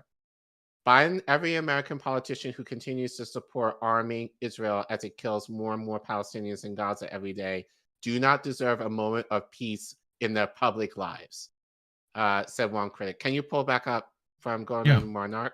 Yep. That, so you're right. The church is meant to be separate from state. Having politics and an establishment-fed government employee, aka Biden, being inside the church is total dystopia. Exactly. Like, he should not have been there. He wasn't giving a sermon. He was rallying. That's what it was. And we talked about that before with Pastor Warnock doing similar shit last year. So, anyway, yeah, as I said, so many churches do this, like, all the time, and it's not called out. And I just have a huge issue with it. But especially within the Black community, this is almost like, rampant, like, disrespect, and then just ultimately, like, separation church and state. But anyway. I love that dude's hand signals, like he's parting the Red Sea, just like, it's like. So shout it, if not now. They tweet, breaking, activists in South Carolina just took over Biden's speech to call for a ceasefire. 20,000 dead Palestinians, their blood is on your hands. Biden was shaken. He's starting to understand the reality. His war on Gaza is horrifically unpopular and people are fed up. Noting that the disruption in South Carolina came after New York City demonstrators on Monday morning shut down the Holland and 3 major Manhattan bridges, if not now added, young people are furious. We will not allow Biden and the U.S. to continue to support the starvation and slaughter of Gaza. Come on, man. So at Naffy Baby is Back writes, hell yeah.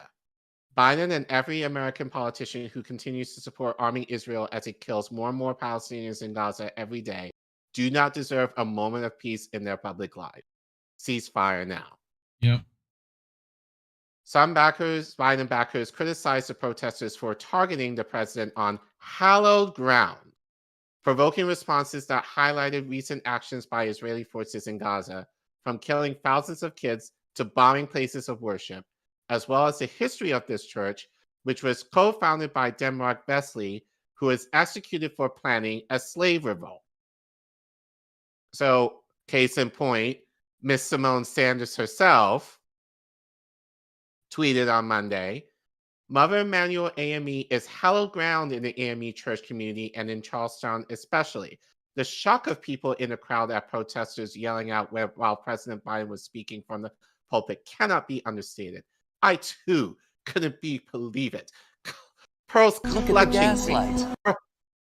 Pearls clutching. Oh my God. Oh God. Protesting. Nobody cares. Oh. Like. So B.A. Parker responded to this. To dilute the history of Black churches as if they weren't the epicenter of civil rights organizing is more than a little harmful. It's downright disingenuous. And if young folk are protesting in a church as a call to action, then maybe they should be heard instead of collected. Margaret Kimberly writes, the church is hallowed ground and a war criminal shouldn't be allowed in the pulpit. If Biden wants to go to church, he can sit in the pews, pray silently, and ask for forgiveness for his acts in genocide. This church should pray about letting themselves be used by criminal Biden. They were trying to get their tax exemption still. They were working on that. Don't worry about it. Right. You know? Nick from Revolutionary Blackout writes, the Black church continues to sell its people out to the genocidal pro-police Democratic Party. Fuck you and anyone using Black people to shield the genocide. Yep. At Charlene Cack writes, I am ashamed that we would allow a president who is actively funding a genocide to speak on such hallowed ground. and that more people didn't join the call to stop killing Palestinians. Our Right. ancestors had so much taken from them. They deserve better from us. Yeah, it's don't get uppity. That's all the crap was detractors from this. You know? Right. At Lord Leda writes, both Martin and Malcolm would say otherwise. Yes, they would. Revolutions were born in Black churches, and the Palestinian struggle is deeply interlinked with ours. Church is the exact place to protest. Not that Martin doesn't have his issues with the Israelis, but Malcolm had it right. And yours truly, actually, this tweet blew up pretty well. So a lot of you resonated with that. Thank you. So I wrote, Black boomers truly are a detriment to movements nowadays. Cheering for Biden like lapdogs when he has done nothing for Black people. Yep. As of Monday, Israeli bombings and raids in Gaza killed over 23,000 Palestinians and injured nearly 15,000 more. A growing number of elite legal scholars and world leaders have accused Israel of genocide, including at the International Court of Justice. And actually, I think trial starts tomorrow, I believe, for that. The Democrats rushing to Biden's defense should realize that chanting 4 more years in response to a protest objecting to the U.S. government's support of the genocide in Gaza is not doing anything to improve the president's standing as his own polls continue to drop, said in These Times senior editor Miles Kamper-Lawson. The New York Times reported Monday, voters broadly disapprove of Mr. Biden's handling of the war, and it has become a major political for him. The protest on Monday, though brief, was a stark reminder that Mr. Biden will not be able to escape the subject as he seeks re-election. Protesters calling for a ceasefire interrupted at least 2 of his speeches late last year, one in Minnesota and one in Illinois. More than 500 appointees and employees in the federal government signed a letter calling for a ceasefire in November. Staff members held a vigil outside the White House in December, and 2 officials have resigned in protest of his policies on Israel and Gaza, which we talked about earlier. Yep. Political commentator Waleed Shadid, also writes, I imagine there will be even larger protests like this at Biden's campaign events in swing states like Michigan and Georgia. I can't wait. hope so. I fucking hope so. Yeah. Especially if he's near Dearborn. I hope. Yep. Arab community unite. Powers unite. Let's go. Right. Right to jail. Right away. Youssef Munayir writes, probably going to be the norm for every public event on the campaign. God, I hope. Biden is under mounting pressure, not only from the public, but also from progressives in Congress, with Representative Ro Khanna warning in a Friday interview with Common Dreams that calling for a ceasefire in Gaza is going to be a dividing issue for the Democratic Party for the future, like the Iraq War was. And I think the window is rapidly closing to be on the right side of history. Probably already gone. Probably, yeah.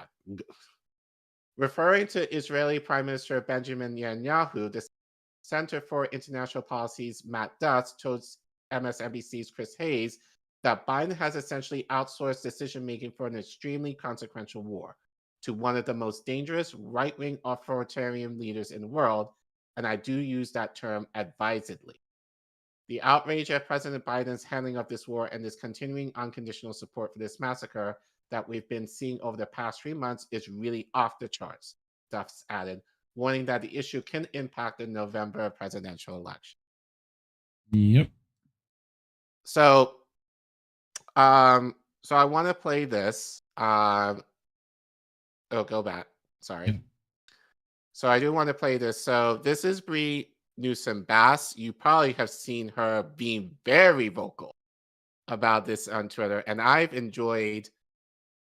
She can get it wrong sometimes, but for the most part, she's spot on. So kind of to give you some background on her, she was the person after this massacre at this church in reference to the Confederate flag outside the State House. She climbed out the pole and took it down. So that's her claim to fame regarding that. And Gotcha. since then, and I think more recently, she's been very openly critical of Biden, and especially given his ineffectiveness within the Black community and as well on Israel and Gaza.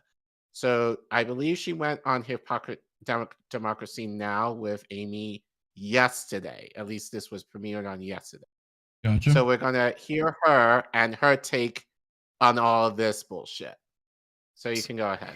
Following the massacre at the Emmanuel AME Church in 2015, following the mass funeral at the University of Charleston Arena that thousands came out for, our next guest, Bree Newsome-Bass, scaled the 30-foot flagpole at the South Carolina State Capitol and removed the Confederate flag.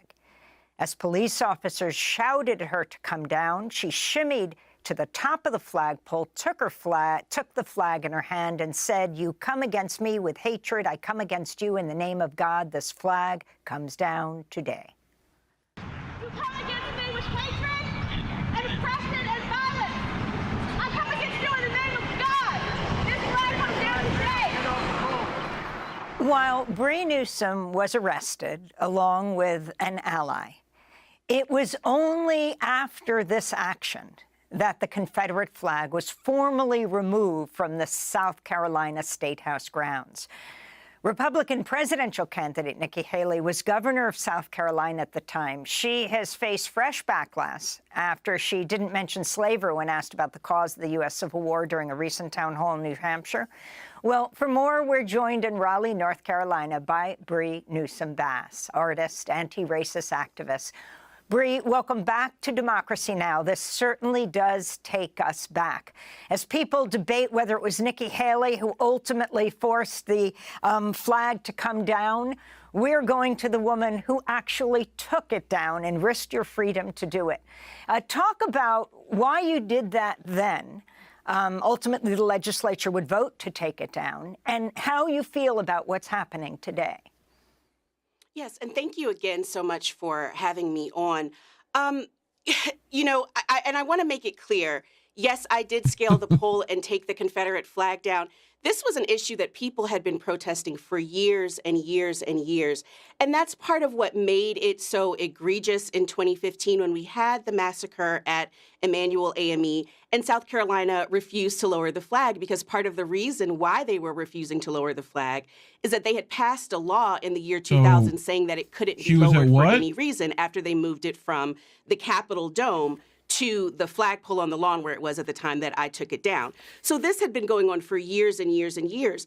And Nikki Haley actually opposed taking the flag down right up until those massacres occurred, and the mounting political protest and the pressure made it where she basically had to, at that point, support the flag coming down. So ideologically, she has never really had this stance of being opposed to either the Confederacy or, excuse me, symbols of the Confederacy, and certainly not opposed to racist policy. She went right from the governorship to serving in the Trump administration.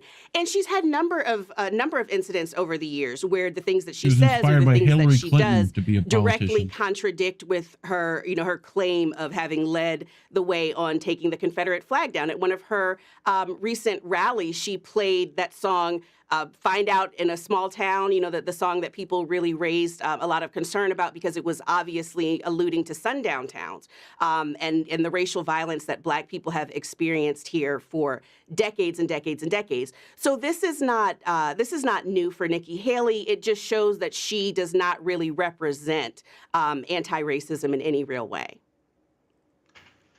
And Bree, I'd like to ask you, in response to President Biden's speech, you posted on social media, quote, how the Black church is used as a prop for white politicians actually proves the point that racism is alive and well and strong. Could you expand on that? Yeah, absolutely. Well, I mean, I think that the whole way that the incidents in 2015, both the massacre at Emmanuel AME, the refocus on the Confederate flag there in South Carolina, the formal ceremony around taking the flag down, and the way that American politics returns to those moments again and again and again speaks to how relevant it still is. The fact that Black churches are frequently used as, political campaign stops for politicians. In this case with Joe Biden, he is clearly trying to make an appeal, not just to Black voters, but really trying to fend off criticism that he is racist, that he is sponsoring a genocide. And that criticism is completely well-founded because he is sponsoring a genocide. And genocide is the most extreme form of racial violence that there is.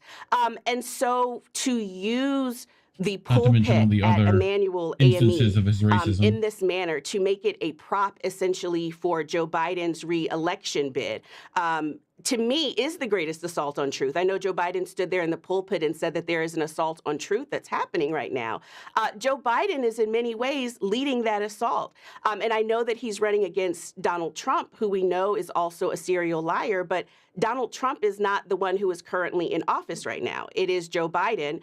And this effort to use the church, not just the Black church, but the site of racial violence, of a mass murder, to deflect from the fact that Joe Biden himself is bombing churches, bombing mosques, bombing places of worship, and murdering many civilians, people who have sought shelter in those places. It just exposes the complete hypocrisy of this entire situation and the vacuum of moral leadership at the top. And that's why I took offense to it. I think that's why many people who watched it took offense to it. I'm very glad that the young people stood up and protested, because even though they were few in that audience, they represented the majority of people worldwide. Well, it sounds like, Collin, people didn't play her the record player enough as a child. That's what that sounds like. What do you mean? Do you remember that? That was Biden on a debate stage, bro. Oh, God. Where he said the reason Black people are bad is because their parents didn't play them enough record players. Pretty much. I mean, I'm paraphrasing, but Nikki Haley aside, and actually it may be worth watching the whole clip. It's about 13 minutes long. She goes into, following this, she goes into the Nikki Haley thing. But but I think in light of this, in terms of what happened at this church, I agree. And it's funny, the only reason that Biden at the time, when Obama was president, the only reason why this church was on his purview at all was because of the shooting, right? Yes. Yep. So, and what in the fuck have they done since then to rectify that? Nothing. Nothing. Nothing. So, Biden had so George Floyd bill, as far as shit, that hasn't gone past. Nothing in regards to police accountability, that hasn't gone past. We still have no $15 minimum wage. I don't know how low it is in South Carolina, their state minimum wage, but I'm sure it's low. Yeah. Best you get is kente cloth, kneeling, and a fish Congress fry. people. And and some shitty fish from Jen Clyde. Absolutely nothing. So, and I have to go off on our community a little bit more in terms of, because on Monday, as I was listening and getting all this information, I was hearing a few people in the FAB and the ADOS community, and they definitely had plenty to say regarding how the Black Prime Ministers basically did not bring Biden to task. But they were also making the complaint that the white people had no right being in there and calling for a protest. And I'm just kind of like, okay, but you can't have two things at the same time. you, yeah, like, granted, like, you're complaining, and from what you saw, there was one black girl at least there, and we're gonna get into that.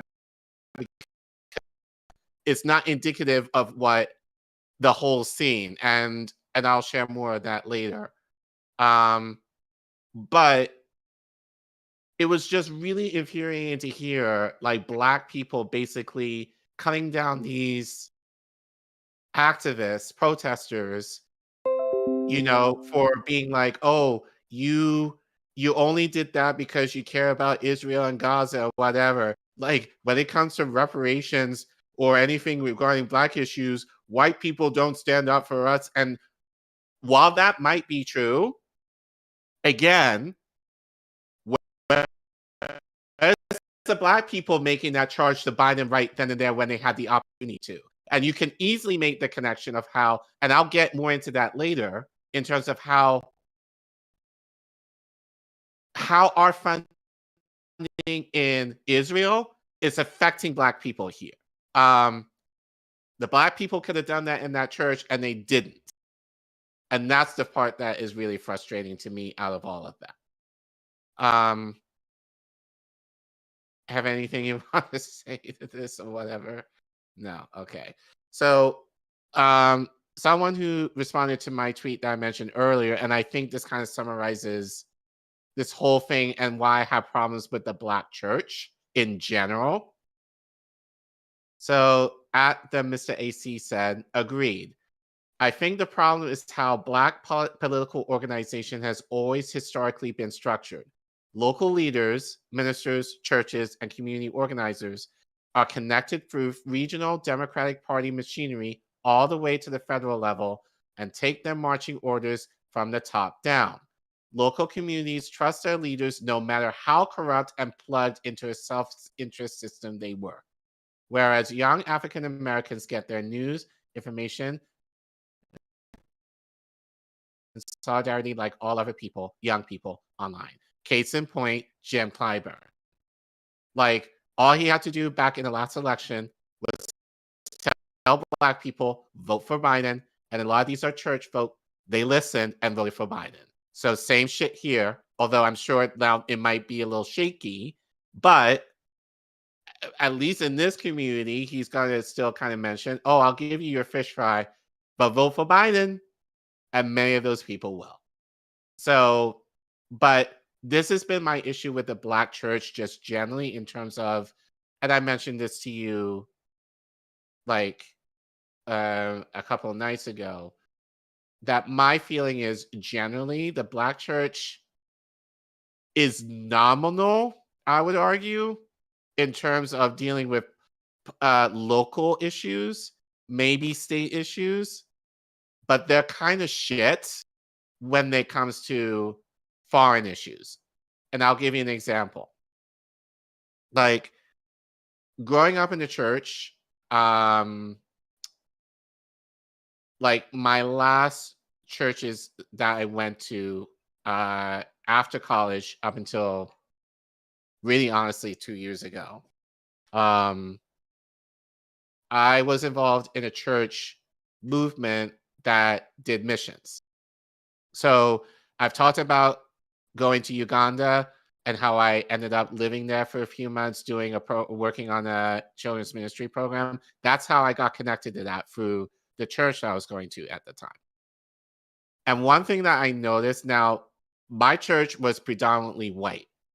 And when I would go to a lot of these, so I had the opportunity to go to Morocco, Jordan, and Uganda through mission trips that my church did at the time when I was there.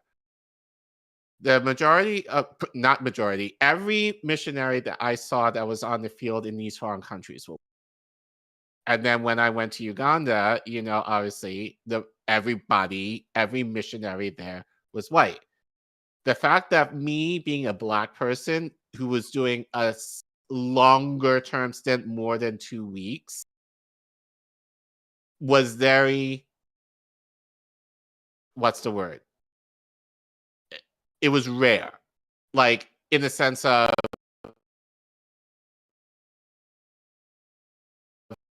come and visit them than they were to have someone like me come in to visit them. Like, it confused the fuck out of them. Like,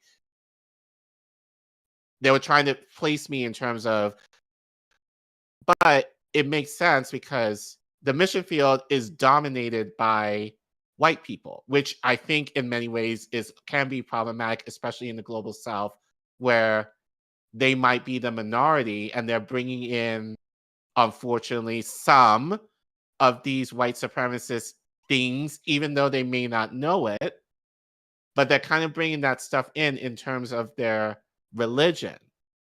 And I remember even back then, it bothered me that there weren't many missionaries of color on the mission field at the time. But I say all of that because it relates to this, that my personal belief, if Black people were more involved, just generally in terms of international politics, especially within the church, we wouldn't have this reaction, I would imagine, than what these Black practitioners did here. So it just shows, unfortunately, how within the Black community, well, with the older Black community, I would say, not necessarily the youth, how isolationist they are. And I think that kind of resonates somewhat within the ABA, ADOS movements, tends to be very much about African American versus thinking in terms outside of this country. And I think especially in countries in the global South. So I agree with this tweet. I relate to this tweet, and I've seen it. And I think I think that's my biggest issue in terms of the Black church in general. Anything else you want to say before I move on? I think you're on mute, Reef.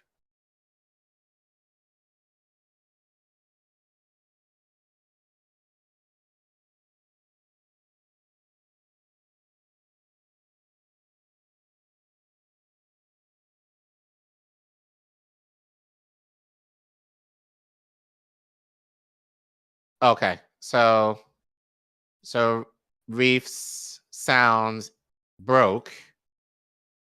Kind of usual for Reef that something breaks on him on his end. So I'm just going to keep going while you fix it. Is that okay? All right. So, all right. So actually, while we do that, as I said, we have an update to all of this. So literally, as I was finishing up this stream, this segment last night, this popped up on my Twitter. You'll have to move that screen if I can't see. Sorry. Thank you. So this tweet is from @Raleigh Cox, who wrote, "The organizers that disrupted President Biden's speech at Mother Emanuel AME Church, Reef, in Charleston to demand a ceasefire on Gaza have released a statement with demands, amplifying the statement." Okay, so there's some important information here that I think is important. So, January 8th, 1 p.m., Charleston. 6 members of Free Palestine Charleston on January 8th participated in the disruption to call for a ceasefire in Gaza during President Joe Biden's speech at Mother Emanuel AME Church in Charleston. A crowd of over 100 people simultaneously gathered at a permitted event in Marion Square to show support for Palestine. So, for what I gathered today, is that so from what we saw, there was about maybe 6 people there in the congregation. What happened was, according to reports that I was seeing on Twitter, the security, and to believe that there would actually be security at a church, did not allow most of the protesters in. And what we got there was the few that were able to make it in. So there was supposed to be a lot more, but the church prevented them from getting in. Okay. So it wasn't just some white folk. It No. was So I don't want to assume that. So about 100 as people I said, that weren't let in. There were about that many who weren't allowed in, and those few did. Gotcha. So there would have been a lot more raucous if most of them were able to get it. So that's why it seemed fairly light. So that's the first thing. So the church did not permit them in. Number 2. Biden's refusal to call for a ceasefire, ongoing arms transfers to Israel without Congress approval, and failure to acknowledge that Israel's actions constitute genocide as outlined in the UN Genocide Convention, a treaty that the United States is a signatory to, demonstrate that he's more than complicit in genocide. He is an active participant. Free Palestine CSH, that's the organization that organized this, by the way. Yeah. Recognizes the delicate nature of this action given the Mother Emanuel AME massacre less than a decade prior and the sanctity of the church itself to many members of the community. The nonviolent demonstration was planned by local Black and Palestinian leaders in consultation with members of the AME community to respect the church's history. So to all the Black people who are going off online, basically, why are these white people coming in and desecrating our church and all this bullshit? This was planned by local Black and Palestinian leaders with permission from the church community. All right? Yep. We get that.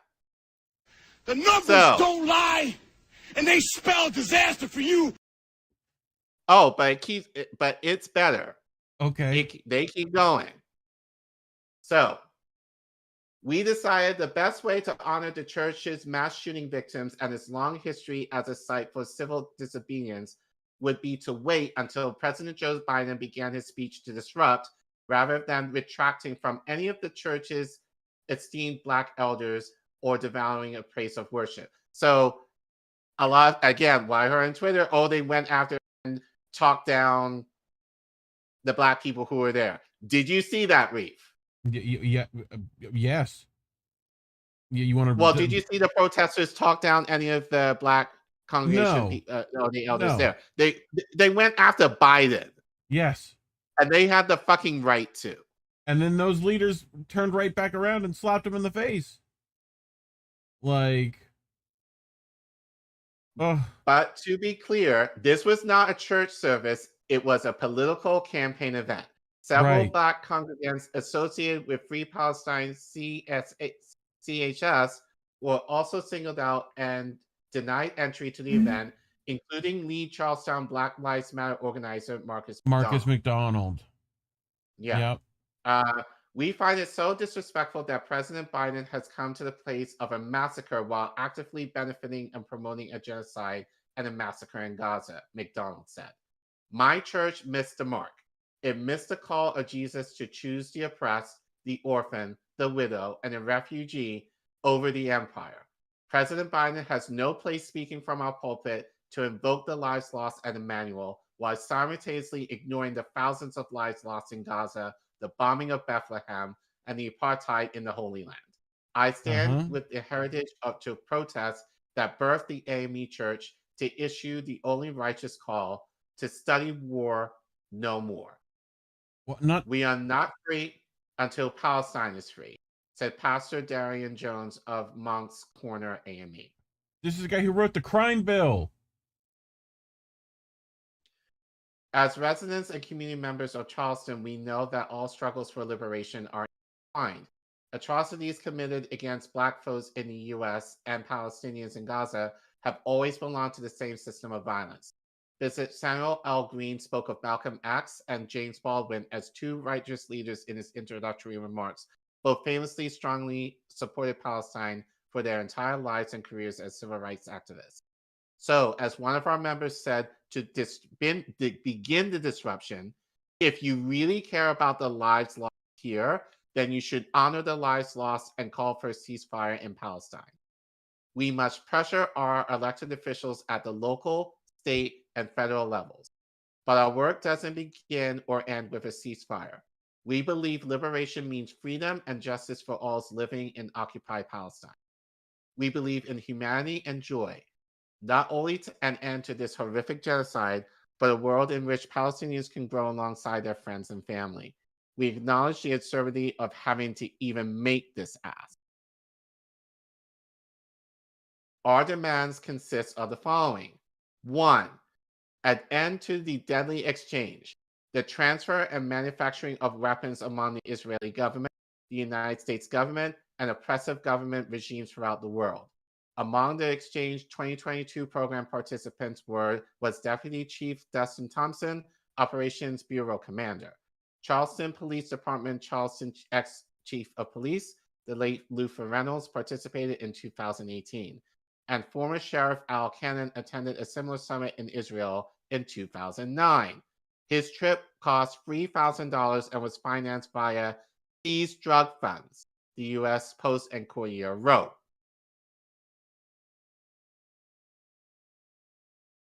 Did you say something, Reef? Seized drug funds is what I said. Right. But money used to go to Israel. Yes. Yep.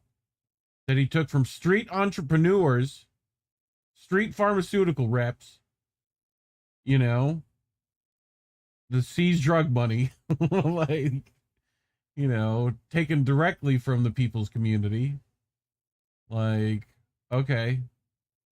Number 2, an end to the normalization of Zionism against Palestinians in every aspect of our lives, including but not limited to media narratives, institutional support, and government backing.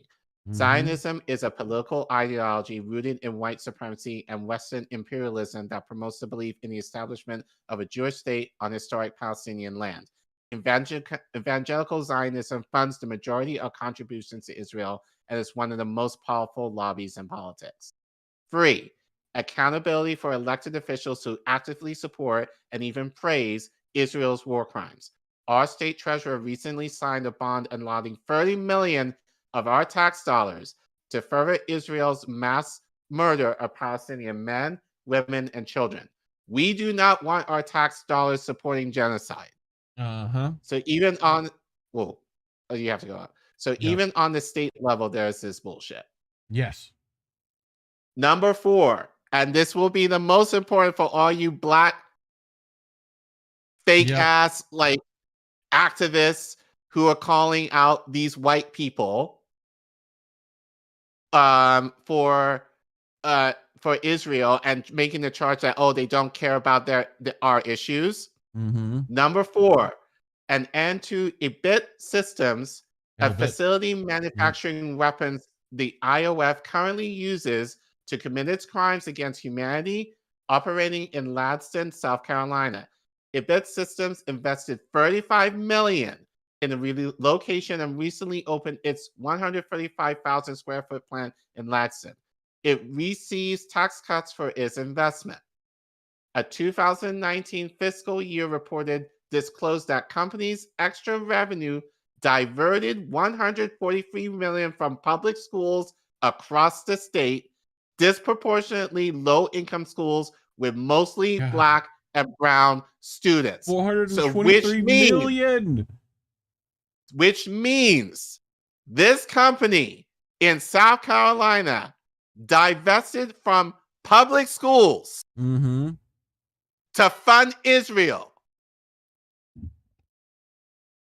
So again, black people who say we shouldn't care about Israel, this is why we should care. Because, and again, this is the call that I could have made to these black elders. You didn't necessarily have to call out Biden for Israel-Palestine, you didn't have to necessarily do that. But you can take your pick on any Black issue. Anything else. Anyone. You can make the call for reparations. You can make the call for universal health care. You can make the call for fixing our public schools. You can make the call for better jobs. You can make the call for higher wages. Take your pick. Yep. But the idea that you're sitting there shouting 4 more years and being like, oh, Joe Biden, you're such a nice man. Thank you for coming to my church for a damn follow-up when he only came once. Yeah. Once. And the only time he came once to your church was due to the white supremacists that shut up your congregation, and he has not come no other time other than today, strictly to make the appearance that he cares when he hasn't done anything policy-wise to make your lives and my life and the people who I care about's lives better, and especially what's going on abroad.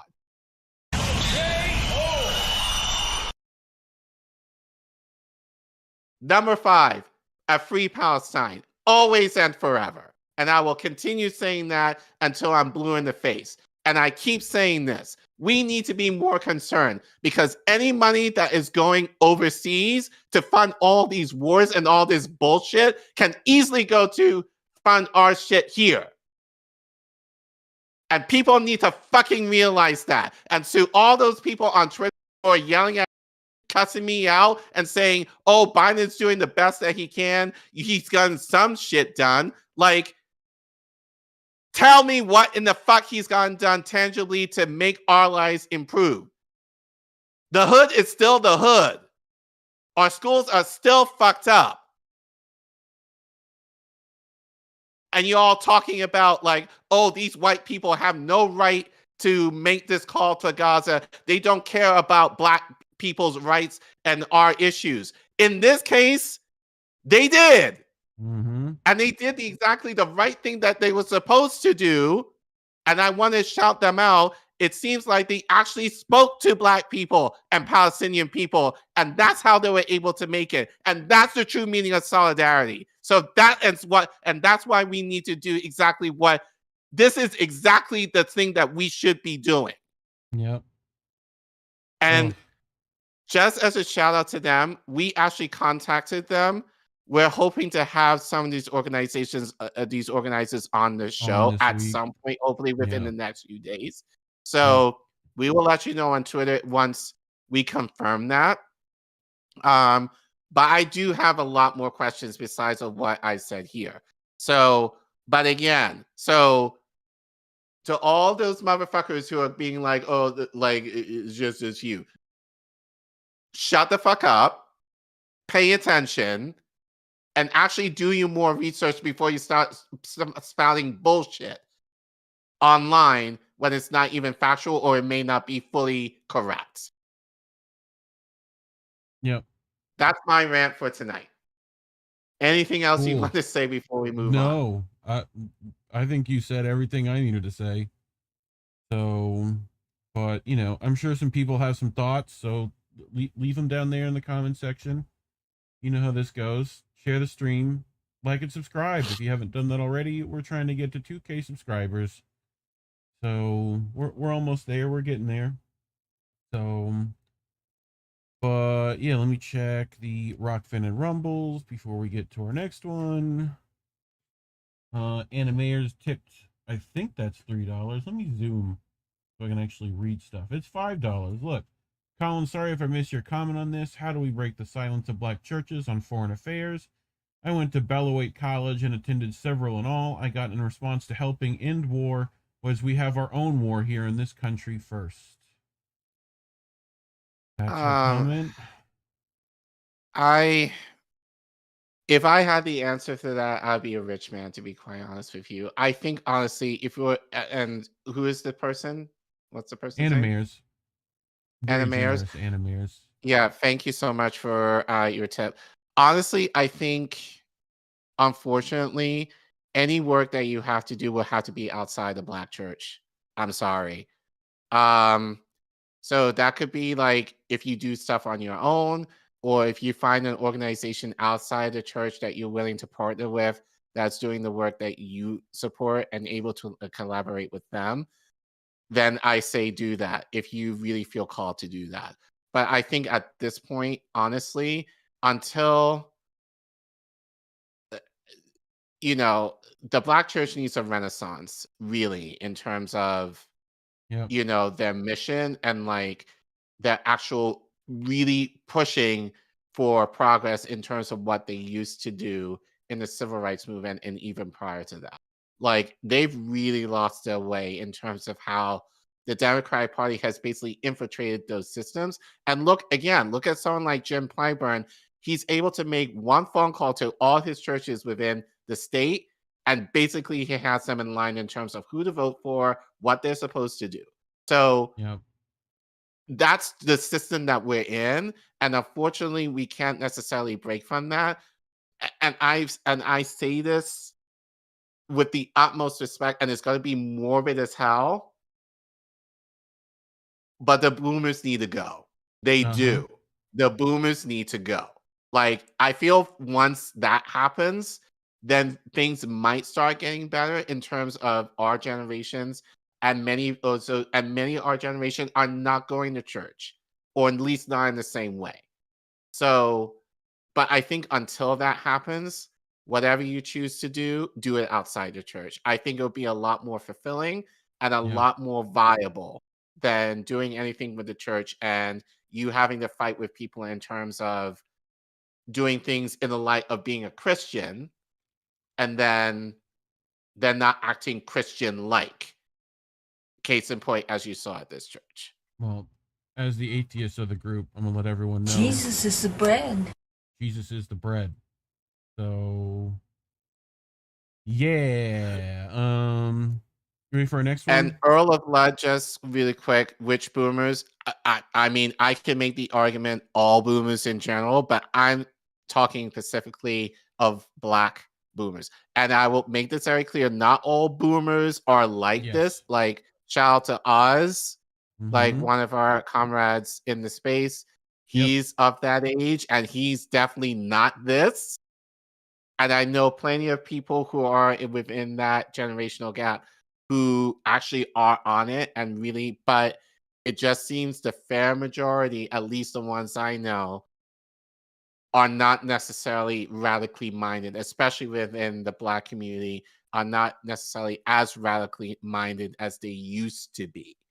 So, so no, I don't want to speak for all of them, but I think just generally within my community, I've seen a complacency that I think has really undermined progress, that has really affected my generation and generations following them in terms of actually building upon what they brought in, like in their youth, and now that they're comfortable, they just kind of forgotten everything.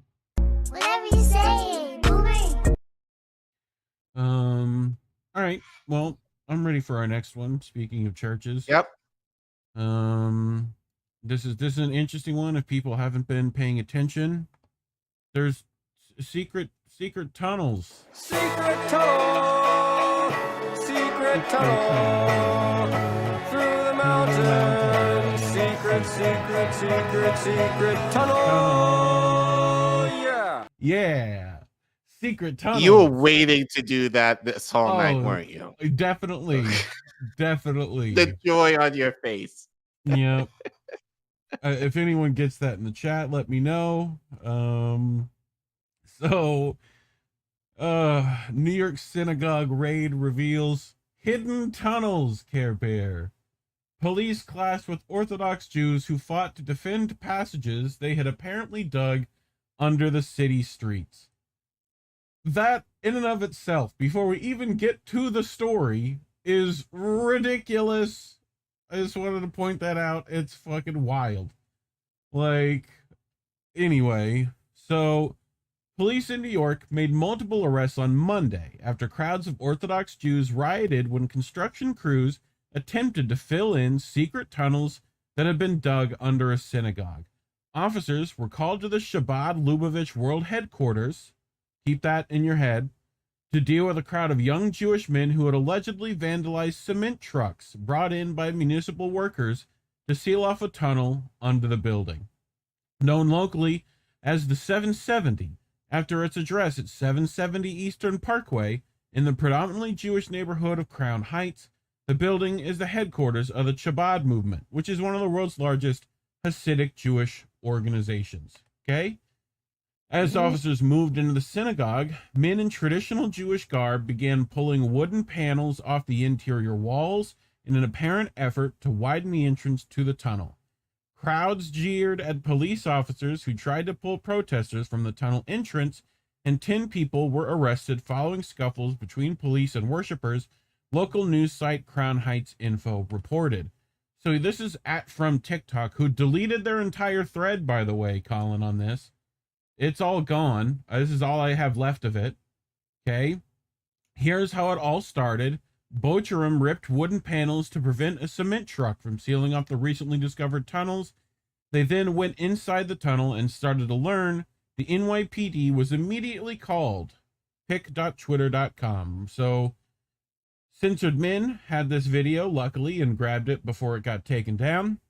So, the NYPD discovers secret tunnels under a synagogue in New York, right? So, this is where some of the bullshit starts, Collin. The tunnel allowed members of Chabad, a Hasidic Jewish sect, to attend the synagogue during lockdown. Okay? That's right. What they've said so far. We're going to get into why that's not the case, mainly because this was built 6 months ago. But I digress. Let's watch some beautiful bean footage. Look, here they are, pulling Hasidic Jews out of the tunnel. You can see the wooden panels that were removed, right? Here's some of them literally crawling out of the tunnel. We're going to get back to him in a minute. So, yeah, I mean, stuff is just wild here, right? So, let's go to the next bit. So, there's the tunnel back there, right? You can see it. They're just hiding back there, chilling, pretty much.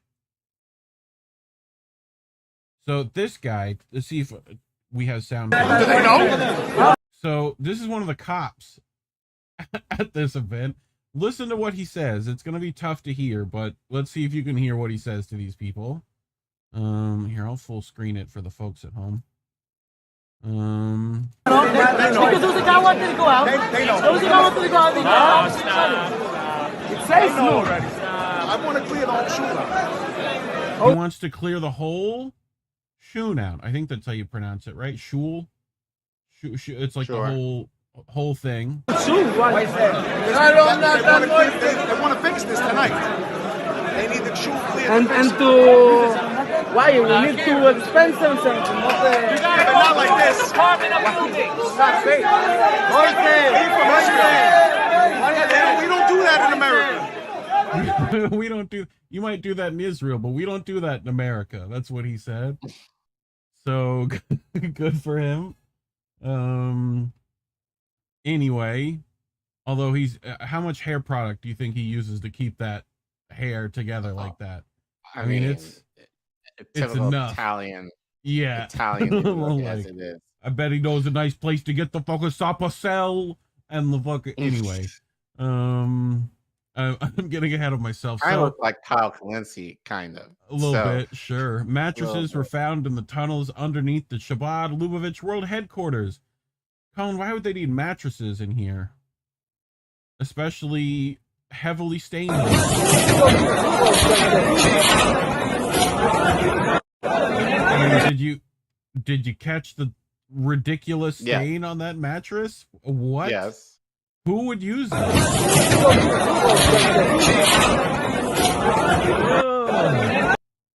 What is that? That's awful.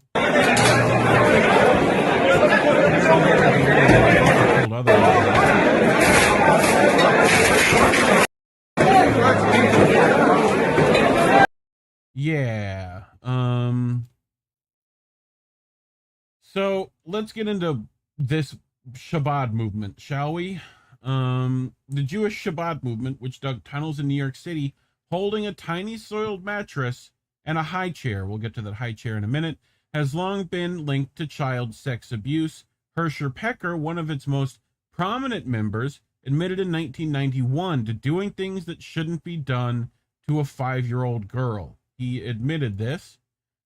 Creator of Chabad's famous menorah, sexually abused girl lawsuit claims survivor of the alleged abuse, a 36-year-old woman living in Israel, is trying to get possession of her abuser's brass menorah, normally displayed at 770 Eastern Parkway in Brooklyn. Okay, so just in case you were wondering, on August 27, 1991, ruling which JTA reviewed says that Pecker admitted to one unspecified offense but not another. The defendant admitted that he did things that are not to be done. The ruling says in Hebrew. On the other hand, he did admit to all, the heart of it, the deception that he was accused of. The rabbinical court said Pecker had been ordered to undergo treatment with an expert counselor, but had not submitted evidence showing that he had done so. The plaintiff's father wasn't satisfied with the court's ruling, but feeling helpless, he moved on, the plaintiff claims. So, yeah, fun.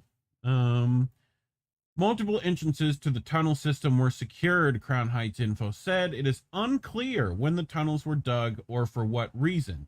Unverified sources on social media suggest that they were excavated during the 2020 and 2021 coronavirus lockdown so that the members of the Chabad could pray in secret. Jewish news site Forward claimed that they were dug in the last year or two in order to illegally expand the building. So that's the direct contradiction here, right? Right. But wait, there's more. Benjamin Rubenstein writes, this was not simply a tunnel to attend temple during COVID-19. An Israeli honeypot was also busted in Boston. The Biden and Netanyahu regimes are falling out. Biden is cleaning up known Mossad ops. Now Zionists know what it's like to have their holy sites raided. So this is a Zionist organization, for those confused. On their website, you donate to their frontline efforts. So here's at Shabbat headquarters. We are in touch with our representatives on the front lines, providing much needed physical and emotional support to the many who have experienced loss, as well as those on the mend. You can donate now. So there's that. So we get to Lord Spaghetti, which take a lot of this with grains of salt because there's a lot of stuff going around right now. But if you're trying to post about the Jew tunnels, at least give the proper context. They found the tunnels at the literal Shabbat World headquarters. The most powerful Jews from every country fly in and out of here to discuss how to influence the leaders of their host nation.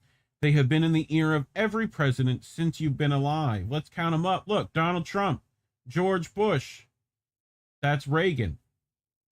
Putin, that's Daddy Bush. Daddy. Boris Johnson.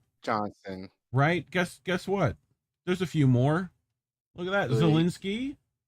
Obama. Like the legit. Close enough. So I wanted to bring this from Torah Judaism, right? An important statement about the tunnels under a synagogue in Brooklyn, walking a tightrope, Chabad's complicated relationship with Zionism. Chabad Lubavitch, anti-Zionist Torah, is great danger to the Jewish community. The synagogue where the tunnels are located belongs to the Chabad Lubavitch community, a structure known for its support of Zionism in Israel. In particular, Chabad Lubavitch rabbis have secret agreements and complicated relations with Netanyahu and the Israeli state. They are the community that supports Zionism the most in the Holy Land. In the past, they appeared to be anti-Zionism. Later, as a result of the information that emerged, it was revealed that they secretly supported Zionism. When I grew up in the 1970s, explained Chaim Rappaport, a British Chabad rabbi, author, and scholar, my friends to the right from Satmar or Brisk would harass me by saying the Reb was a Zionist, whereas my friends from the left would taunt me that the Reb was anti-Israel. Still today, one hears both of these arguments. For me, as a Lubavitcher, I see the Reb as having espoused an extremely nuanced position, often walking a tightrope. Chabad schools across the world do not mark Independence Day. They are adamantly opposed to the national anthem, Hatkiva.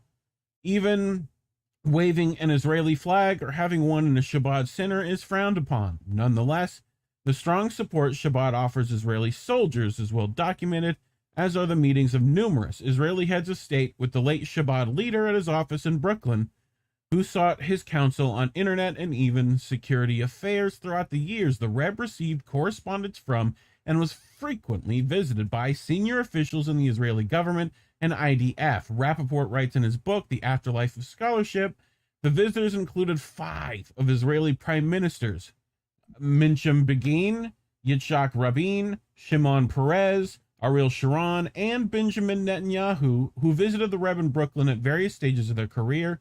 In addition, there was a steady stream of visiting military and intelligence leaders, as well as ministers and Knesset members from the entire gambit of the Israeli political spectrum. In fact, the Rebbe's support was not just by offering advice and blessings, as Rappaport tells the Jerusalem Post.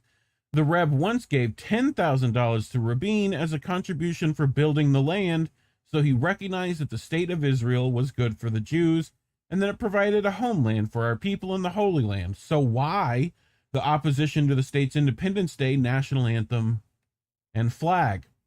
The Rebbe once met with yeshiva students in the 1960s, and they asked him point blank if he was a Zionist. Says Rappaport, he responded, "If Israel is a state of Jews, then I am not a Zionist. But if it is a Jewish state, then I am a Zionist."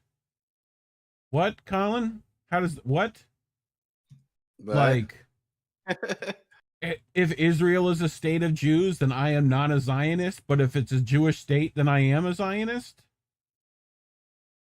Like, what? The Rebbe had a problem with the government of the state of Israel, Rappaport explains, because it was a secular government and excluded and in some cases violated Jewish law. So any religious Jews will, by definition, not be able to identify with a government, particularly in the Holy Land, which is not in keeping with the Torah. Chabad Lubavitch has definitely always supported Zionism in Israel. Their opposition to Israel and Zionism in the past is related to Israel being secular. Anti-Zionist Jews have always kept their distance from the Chabad Lubavitch community. Chabad Lubavitch is not actual anti-Zionist. Pretending to be anti-Zionist is just a scam for their own political gain. Zionist Israel Chabad, if it becomes a state as Lubavitch wants, it will protect Israel more from the Zionists. Okay, so confirmed that it's the Chabad Lubavitch, correct? The same one that donated to the IDF and the same one who Millier thanked for his election victory. Blue Moon Red Wine weighing in. Argentinian herself. She has some strong words against that guy. Can't blame her. Argentinian president-elect visits Lubavitcher Reb's grave. Javier Milei, a Catholic who wants to convert to Judaism after his term in office, thanks late Chabad Lubavitch Rabbi Schneerson for election win. Knesset member Bezalel Smotrich thanks Chabad Lubavitch of Southwest Florida for their efforts assisting soldiers and civilians. Okay, so what's next? Why is that blank? Okay, so this is an entrance to, like, this is the actual tunnels. All right, so there's no sound, so it's even more eerie. So, you know, if you want to play your own Doom soundtrack in your head, you're welcome to. But here they are. So this is the tunnels. Now I want you to keep your eye out, Collin, for a particular baby carrier. Okay. So keep looking. There it is. Look right there. That's that little high chair. Now, Collin, me and you have been in this political scene for a minute. We've seen these supposed videos of Hamas tunnels, right? Any of them this intricate? No. So far? No. I mean, this is craziness. Like, that's in New York, Collin. Right. Bro, well, like, how'd that happen with no one noticing? You know? So we're gonna get to that in a second as well. So why is there a high chair? This person asks, and literally found the exact like high chair this is. Right? How much is it? $219 for this high chair? Just hanging out down here, looking awful and like apocalyptic. So we saw this guy coming out of the vents, right? So try to remember what this looks like. We got this little thing here, the brick, this red thing, right? So also how suspicious does that look? By the way, like, I mean, he literally like pushes the camera away, you know, but just try to keep this location in your headspace for a second, right? Someone did this. Now I want to show you an operational tunnel. The tunnel is built with electricity.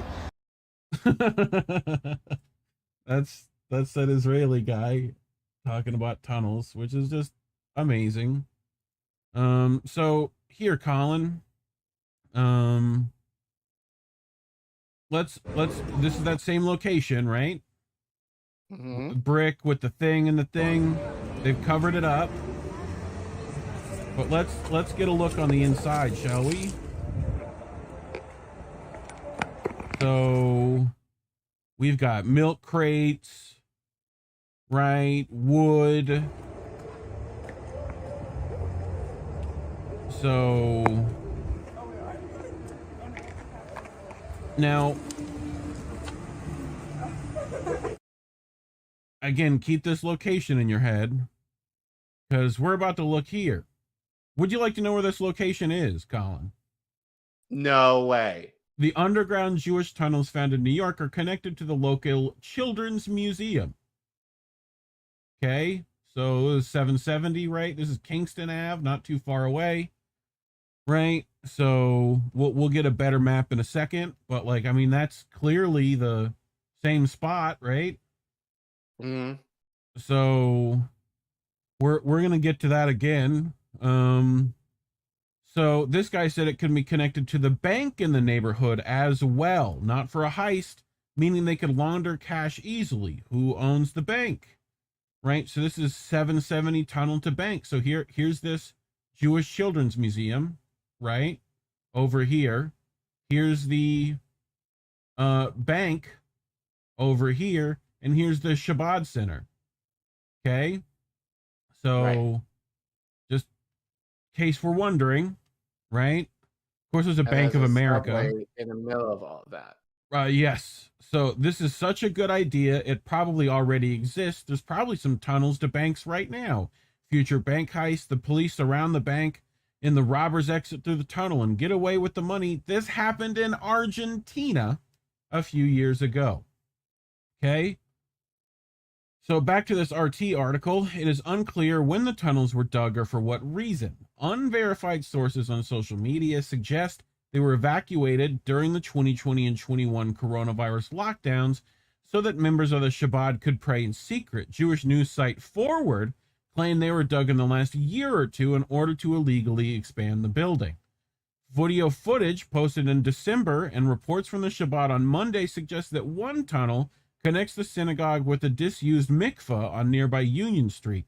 A mikveh is a ritual bath used by Orthodox Jews to purify new converts or women before marriage, or, you know, children. So Richard Stroker, funny name. That's because that's literally Dick Stroker. I mean, I'm just saying that's what it is. Some of you owe Dick Stroker an apology. Okay. December 11th, 2023, Collin. He posts on Twitter, I keep hearing Yiddish under the floor in my New York apartment I live at ground level and we have no basement. Okay? He says, I am not crazy. There are Jews living under my apartment. I hear them. It's like they are digging or something. For the record, I live at ground level and we do not have a basement. Again, November 7th, 2023. Okay? Like, this story, Collin, is fucking wild. We're not even there yet, bro. It goes deeper. The tunnels were discovered in December when local residents complained of suspicious noises coming from underneath their homes. Construction workers laying pipe near the synagogue then came across a tunnel and alerted Shabbat authorities. According to Hasidic news site COL Live, a schism over religious doctrine and ownership of the building had emerged between the Chabad movement and a group of young Jews who came mostly from Israel, Collin. This later group was allegedly responsible for digging the tunnels. Chabad Lubavitch chairman Rabbi Yehuda Krinsky condemned the vandalism, calling these responsible young agitators. Okay?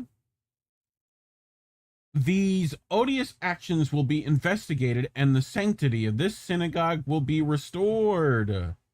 Our thanks to the NYPD for the professionalism and sensitivity.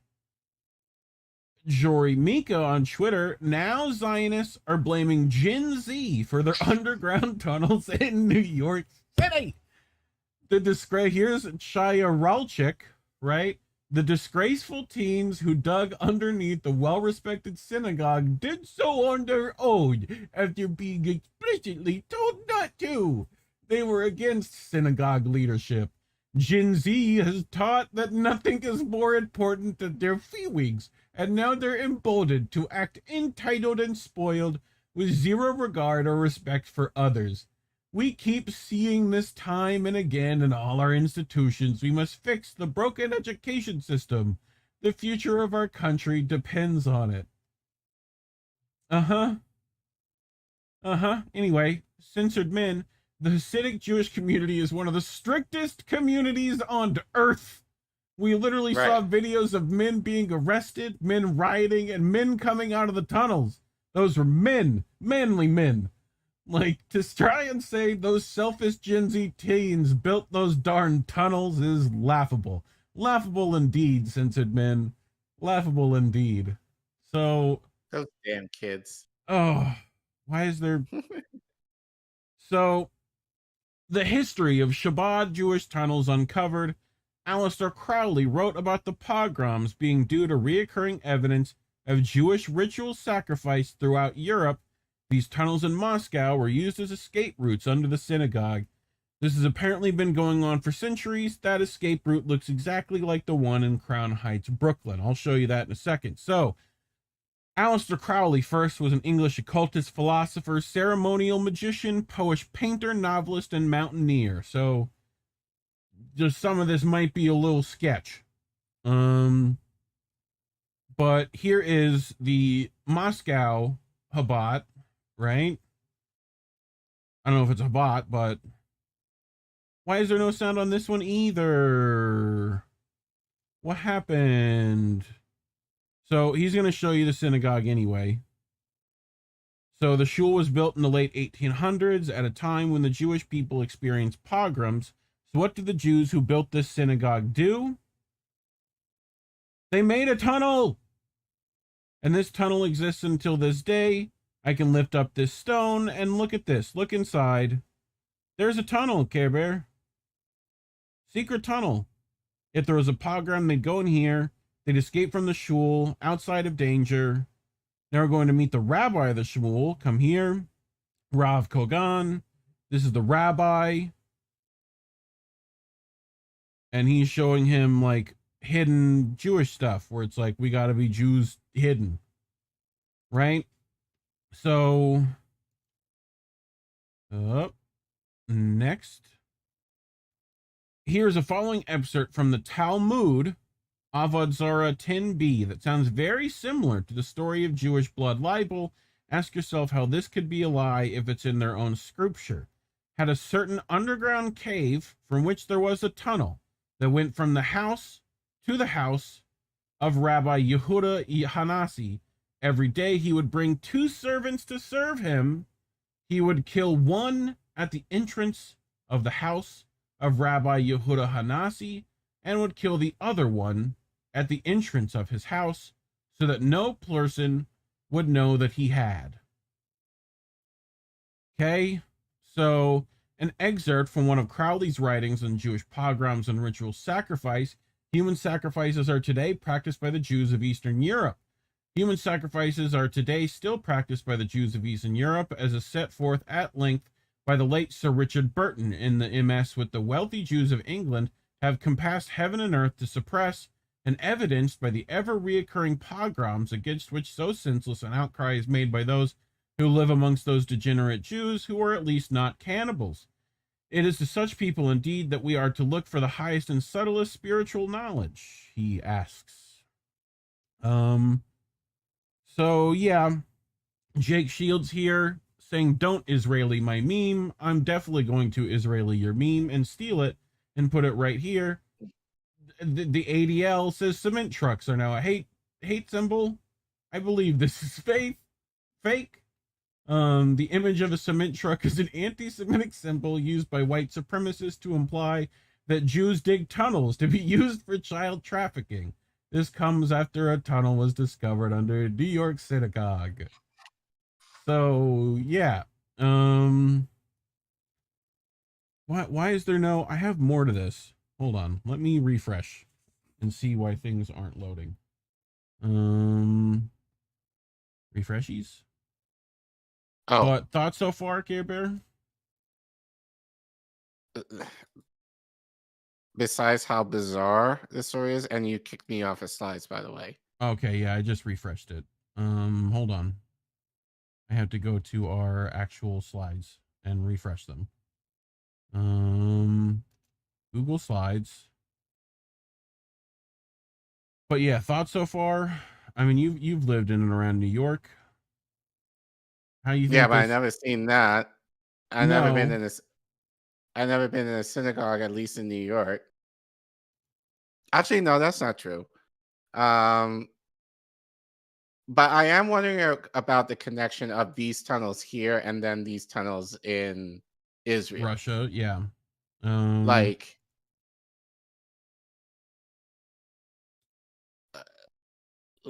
is that a thing? Like, and why is this a thing? Right. So that's kind of what I'm wondering about. Well, hopefully.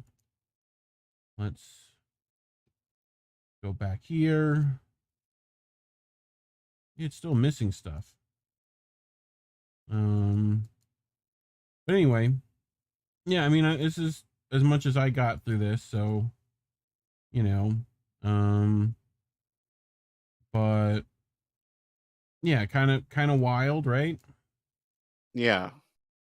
So probably just as well you didn't go any deeper than you wanted to. Yeah.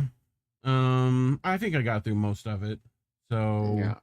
Or at least Crab can finish it for you if he's really interested, since he was really especially wanting to. Yeah, I mean it interested it goes in. Like there's a lot going on there. So let us know what you think about this craziness. Leave a comment, like and subscribe. You know the deal. Hit share. Hit that share button. Show us to your friends. We deserve it. But yeah.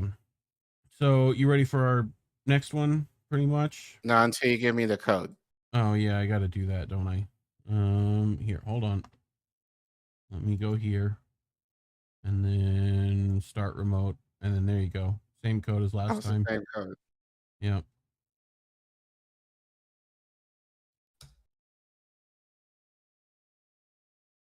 Okay. Yep. All right. Go. So let me check the rock fin and stuff first. Yeah. They don't want their ghost hoe filled by Anna Mayers. Very, very good job. Let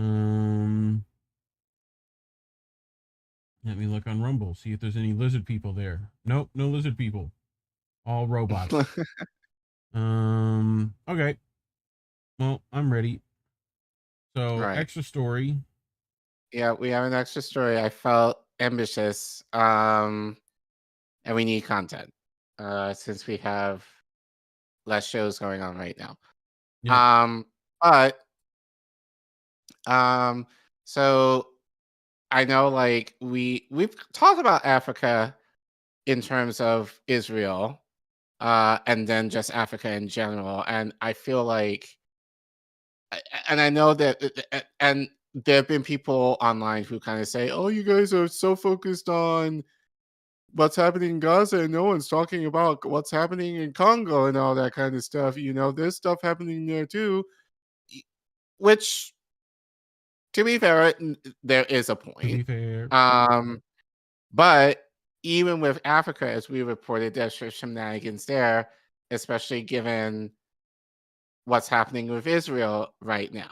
And case in point, if you want to go to the slides. Yep. Oh, they're up. Wait. Sorry, you just don't see them. Oh, yeah. So, yeah, I'm looking at the wrong screen. Yeah. So we have our buddy boy BB with the title "Dumping Gazans in Congo." Well, Collin, what do you mean by this? So hate doing this, but we're gonna pull. There were several stories on, but I felt Washington Post was somewhat the most concise. And I want this to be a fairly quick story. So Steve Hendricks, Habar Harb, and Claire Parker report as Gazans return to destroyed homes, Israeli ministers push resettlement. So they write controversial proposals from some Israeli officers to evacuate Gazans to camps in Egypt or other countries are causing rifts in Washington, Europe, and the United Nations, and have been included in a case filed against Israel at the International Court of Justice alleging genocide. Alleging, whatever. It's not alleging. Far-right members of the governing coalition have proposed sending displaced Palestinians to Saudi Arabia, Jordan, the European Union, or Chile. And as of today, as for what I saw, that Saudi Arabia has added their name to the list of countries in regards to South Africa's condemnation of Israel for genocide. So, fuck off, Israel. Anyway. Yes. Yeah. So Saudis don't care about you as much as you think they do. The Post reported in December that Prime Minister Benjamin Netanyahu had urged President Biden and other U.S. officials to pressure Egypt to open its border with Gaza and accept Palestinian refugees. We've talked about this before. Yep. A recent report in Israeli media said Netanyahu was in discussions with the Democratic Republic of Congo to receive voluntary migration from Gaza. Netanyahu's office and the Israeli Foreign Ministry declined to comment. The Congolese government did not respond to requests for comment. I tried to see if anything on Congo has said anything. I couldn't find anything. So if I do, or if we do, we will make sure we will update you guys as needed. Critics say such proposals could amount to the ethnic cleansing of the Palestinian enclave. Forced displacements are strictly prohibited as a grave violation of international humanitarian law, and words matter. Joseph Borrell, the European Union's top diplomat, wrote Wednesday on X, formerly known Twitter, in response to calls by Israeli Finance Minister Bezalel Smotrich and National Security Minister Itamar Ben-Gvir of Palestinians to leave Gaza. Yeah. What needs to be done in the Gaza Strip is to encourage emigration, Smotrich said in an interview Sunday with Israeli Army Radio. God. If there are 100,000 or 200,000 Arabs in Gaza and not 2 million Arabs, the entire discussion on the day after will be totally different. This is a war crime, by the way. Right. Immigration. So this is Gvir's tweet, translated from Hebrew. he said, really appreciate the United States of America, but with all due respect, we are not another star on the American flag. You could fool us with that. Uh-huh. The United States is our best friend, but first of all, we will do what is best for the state of Israel. The immigration of hundreds of thousands from Gaza will allow the residents of the enclave to return home and live in security and protect the IDF soldiers. Yeah, except that that's a war crime. Right. Right. just They're kind is. of telling them themselves. They don't know that without it's telling on themselves. right. A zombie in the air. So ethnic cleansing. Yes, we want all the brown people out of our country. Please leave. Right. You know. Right. That's. So, yeah, it's just like, even I think they're dumb. We're dumb, or literally send them to Africa. That's right. That's what they're about to tell us. But you know what? The fact that the Washington Post is bold as hell to report on this in this way shows that Israel isn't doing so hot. Like even Washington Post is like, nah, bro, you're not. You're as in long the as wrong. It doesn't here. call out Amazon, they'll be all right. You know. So. But I digress. U.S. officials say they have been reassured that the proposals do not represent official Israeli Okay. But the State Department on Tuesday issued a rebuke to Smolarich and Ben-Gvir. This rhetoric is inflammatory and irresponsible, spokesman Matthew Miller said in a statement. We have been clear, consistent, and unequivocal that Gaza is Palestinian land and will remain Palestinian land. Even if we bomb it to hell, it's their land. In private, Israeli officials say the proposals stem from the political imperatives of Netanyahu's coalition and his dependence on far-right parties to maintain power. Yep. Ben-Gvir and Smolarich are excluded from the emergency war cabinet where security policy is being set, but their statements play well among religious settlers and activists who would like to see Israel annex Gaza rather than turn it over into a revitalized Palestinian Authority, as U.S. officials have advocated. The professionals in the military and the security establishment note that this is not even in the realm of possibility, said a person directly familiar with conversations inside the government, speaking on the condition of anonymity because they are not authorized to discuss the matter publicly. They know there is no future without Gazans in Gaza and the PA as part of the government. Well, there you go. Okay, so I wanted to play this real quick just to show you the. I don't even know what to call it. The schizophrenicism of these Israeli officials. Yeah. So this clip, you probably have to turn down the sound. I think I might have done it beforehand. But this is from the Hindustan Times, where basically now, I think maybe just in terms of protests or whatever else, or like, Israel is kind of pulling back some of these statements. Yeah. So if you want to play the clip, you can go ahead. Will Israel send displaced Gazans to Congo amid war?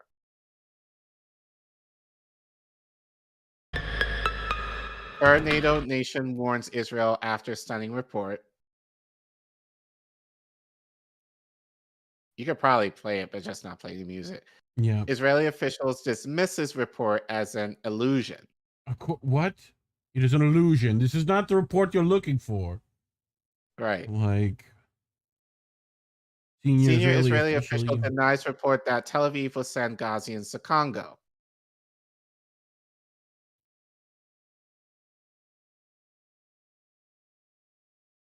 The Times of Israel quoted the official as saying that the claim was an illusion.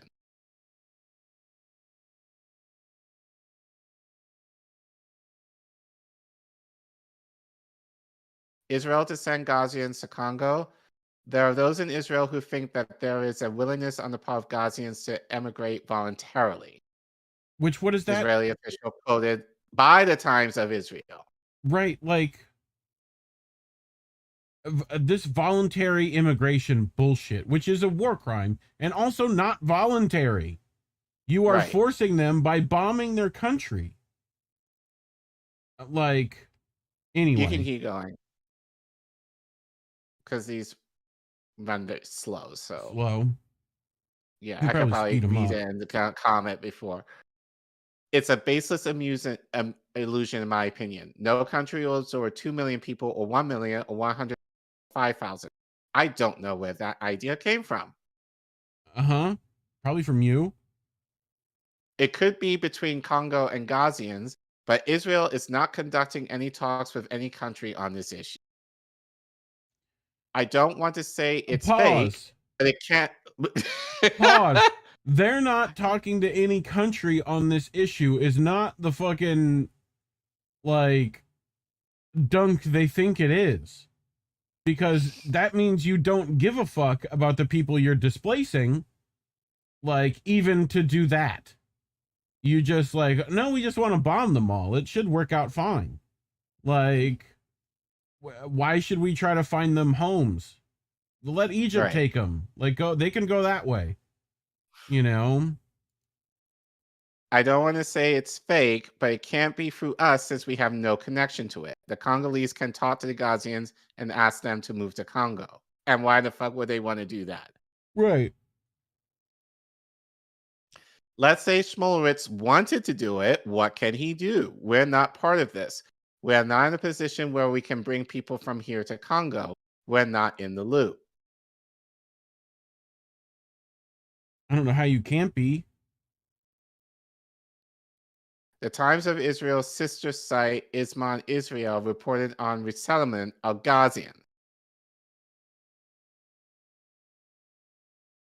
Israeli Finance Minister Bezalel Smotrich and National Security Minister Itamar Ben-Gvir have recently called for Gazans to be resettled outside of the Strip. Uh-huh. Their comments drew condemnation from NATO nations, the U.S., and France. Sure did.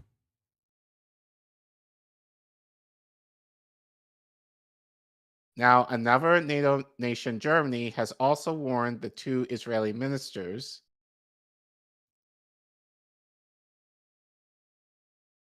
German Foreign Ministry says Berlin rejects unhelpful remarks by Israeli minister.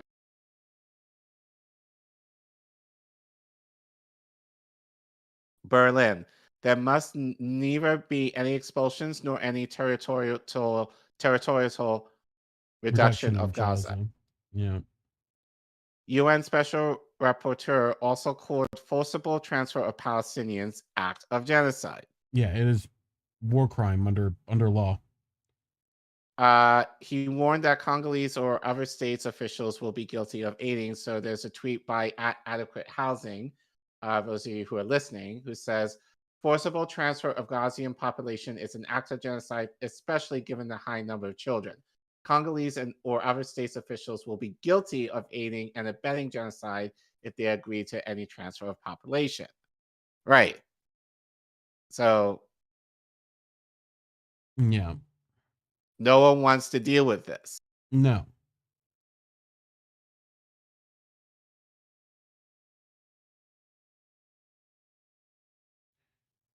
Yep. Oh, that's it. I think that's it. All right. So, yeah. And just as a final thing that I just found earlier, so now that I think there has been some pushback, BB has something he wants to say regarding all of this. So if you want to go to that. Working on it. I want to make a few points absolutely clear. Israel has no intention of permanently occupying Gaza or displacing its civilian population.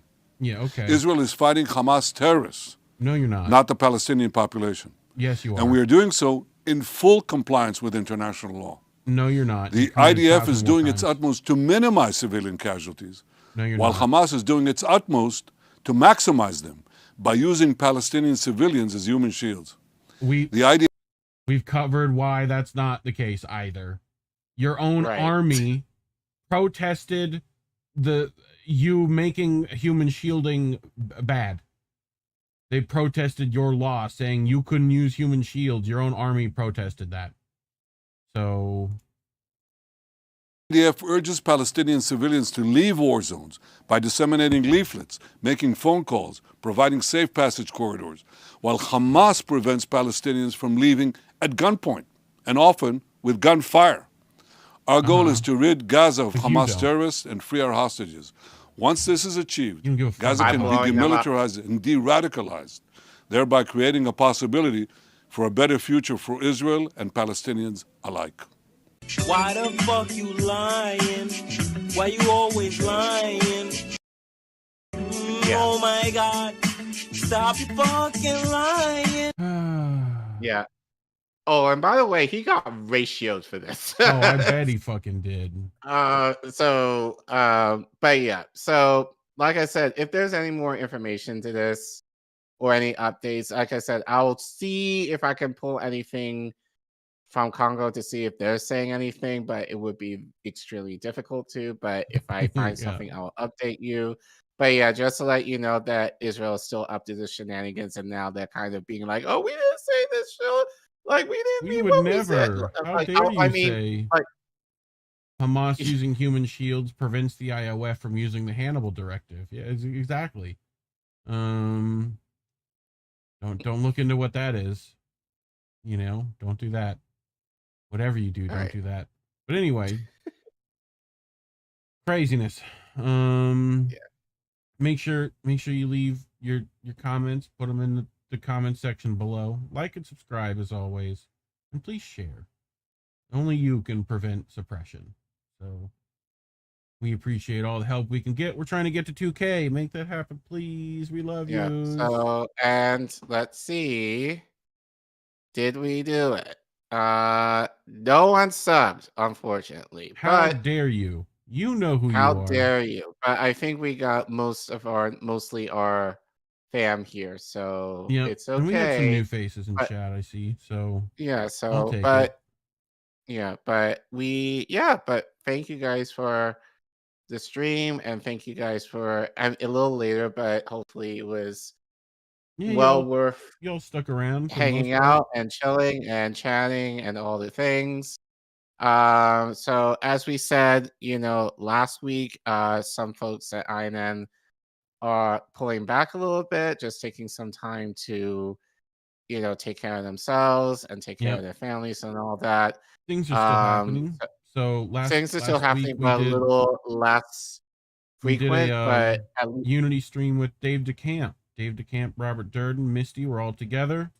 So go check that stream out if you haven't. Should be on the channel. Go to the past live streams on there. You should see it. But yeah, otherwise, everyone's kind of getting their feet together for the start of the year. So follow us on Twitter at Get Indie News. You see it right there. You can find all the links to all the members right there at indienews.network. It's right there for you to go find.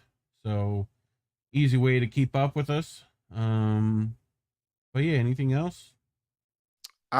So like I said, once we confirm, hopefully we can confirm this Speaking interview with those protesters, I'm excited about that. we will let you all know on Twitter. We are planning to do, in lieu of how do we miss that? We are planning to do MLK special segment. Probably on Sunday, so timing to be determined, but we'll also let you know on Twitter. And then join us next week. Yep. Same bat time, same bat channel, all the things. That's the only thing I can think of right now, unless I'm missing something and Indy's not here to let us know if there's anything up and coming. But follow us on Twitter at Getting the News, and you can get updates as to shows and who will be on at what time and all of that. Yep. So stay tuned for that. Easy to find us there. But yeah, as always, kids, labels are bad. Stay independent. Good night, fam. Have a good week, everyone. We want to talk right down to earth in a language that everybody here can easily understand. Bye, have a great time.